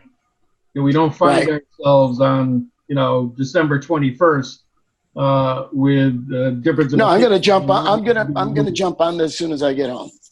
I'm home on the 15th, and I'll make my calls that I need to make. I'll get a dumpster down there by the 16th, and I'll have it cleaned up by the 20th. Sounds like a plan. Because you can't get in or out of here without a negative COVID test. Yes. So what time are we looking at for the 22nd? Is that a 7? That seems to be a time that, Commissioner Bassman, seems to be a time that generally works. Hopefully, with only one item on the agenda and something that I think is going to be either forward or not, should be done relatively quickly after 7. Yes. Commissioner Granholz, could the site walk, if we have a quorum there, could we vote to release, make that part of the agenda and vote? I don't believe so. Jamie, correct me on that. Jamie Frederick and the wetland agent, no, you would not be able to vote on something in the field. So to that end, we're scheduling a special meeting to vote on whether or not to lift the order based on staff inspection, or do you also want to schedule a site inspection for commissioners to attend? I would be fine with staff inspection. Commissioner Begemon, agree. Don't feel like I need to see it. That seems to be a general consensus. So when are you setting the meeting? I mean, the site walk? No site walk for the commission. It sounds like staff, having worked closely with Mr. Brazil, can report to the commission on its special meeting of December 22nd at 7 o'clock. Okay. Okay, you want me here on the meeting too?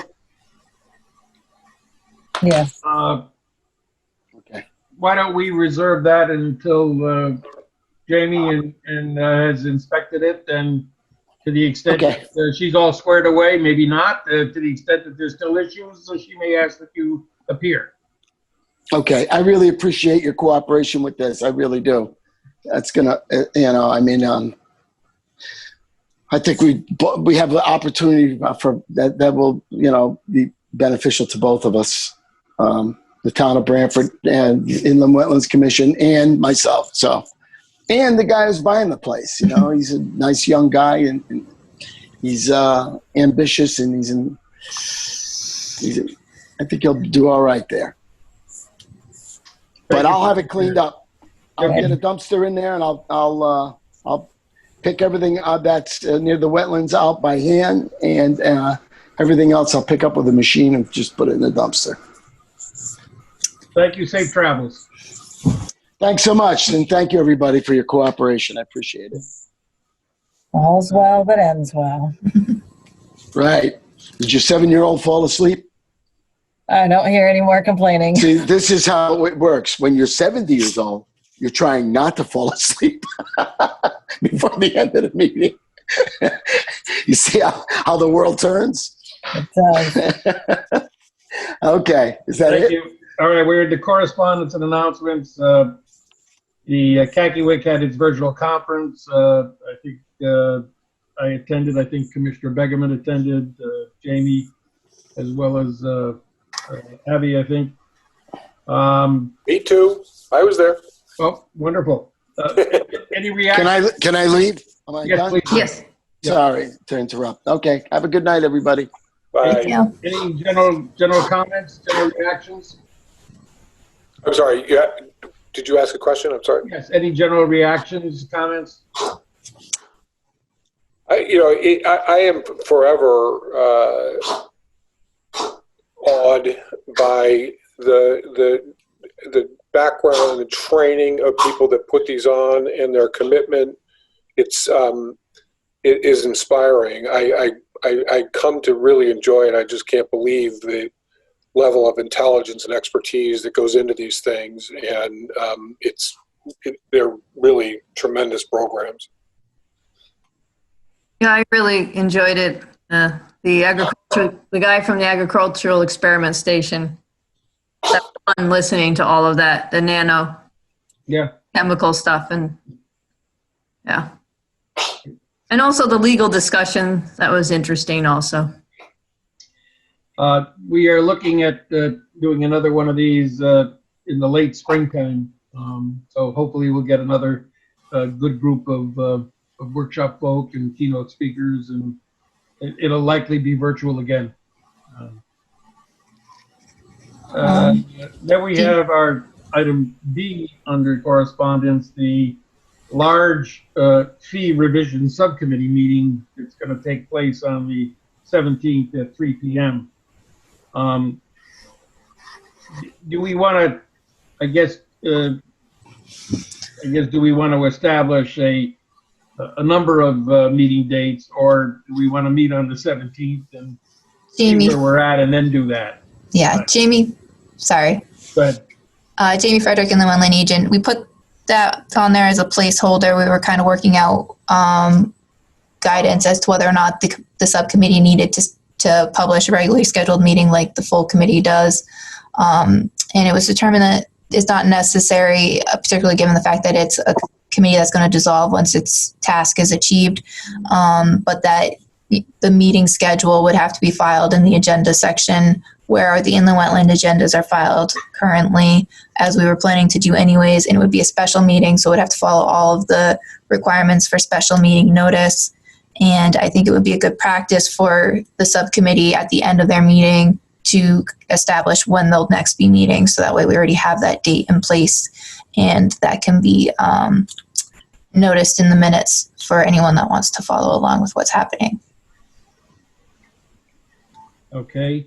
And who would be taking minutes at that meeting? Abby would. Okay. Any other comments on the subcommittee meeting? Eric, do you have any comments? Yeah, I know you said you can't wait. It's always fun to attend meetings. Yeah. Is there a motion to adjourn? So moved. Commissioner Boda. I thank you and good night. Bye. Good night. Good evening, everyone. Second? Oh, was there a second? Grenalch. All in favor? Aye. Aye. Good night. Good night. Good night, all. Night.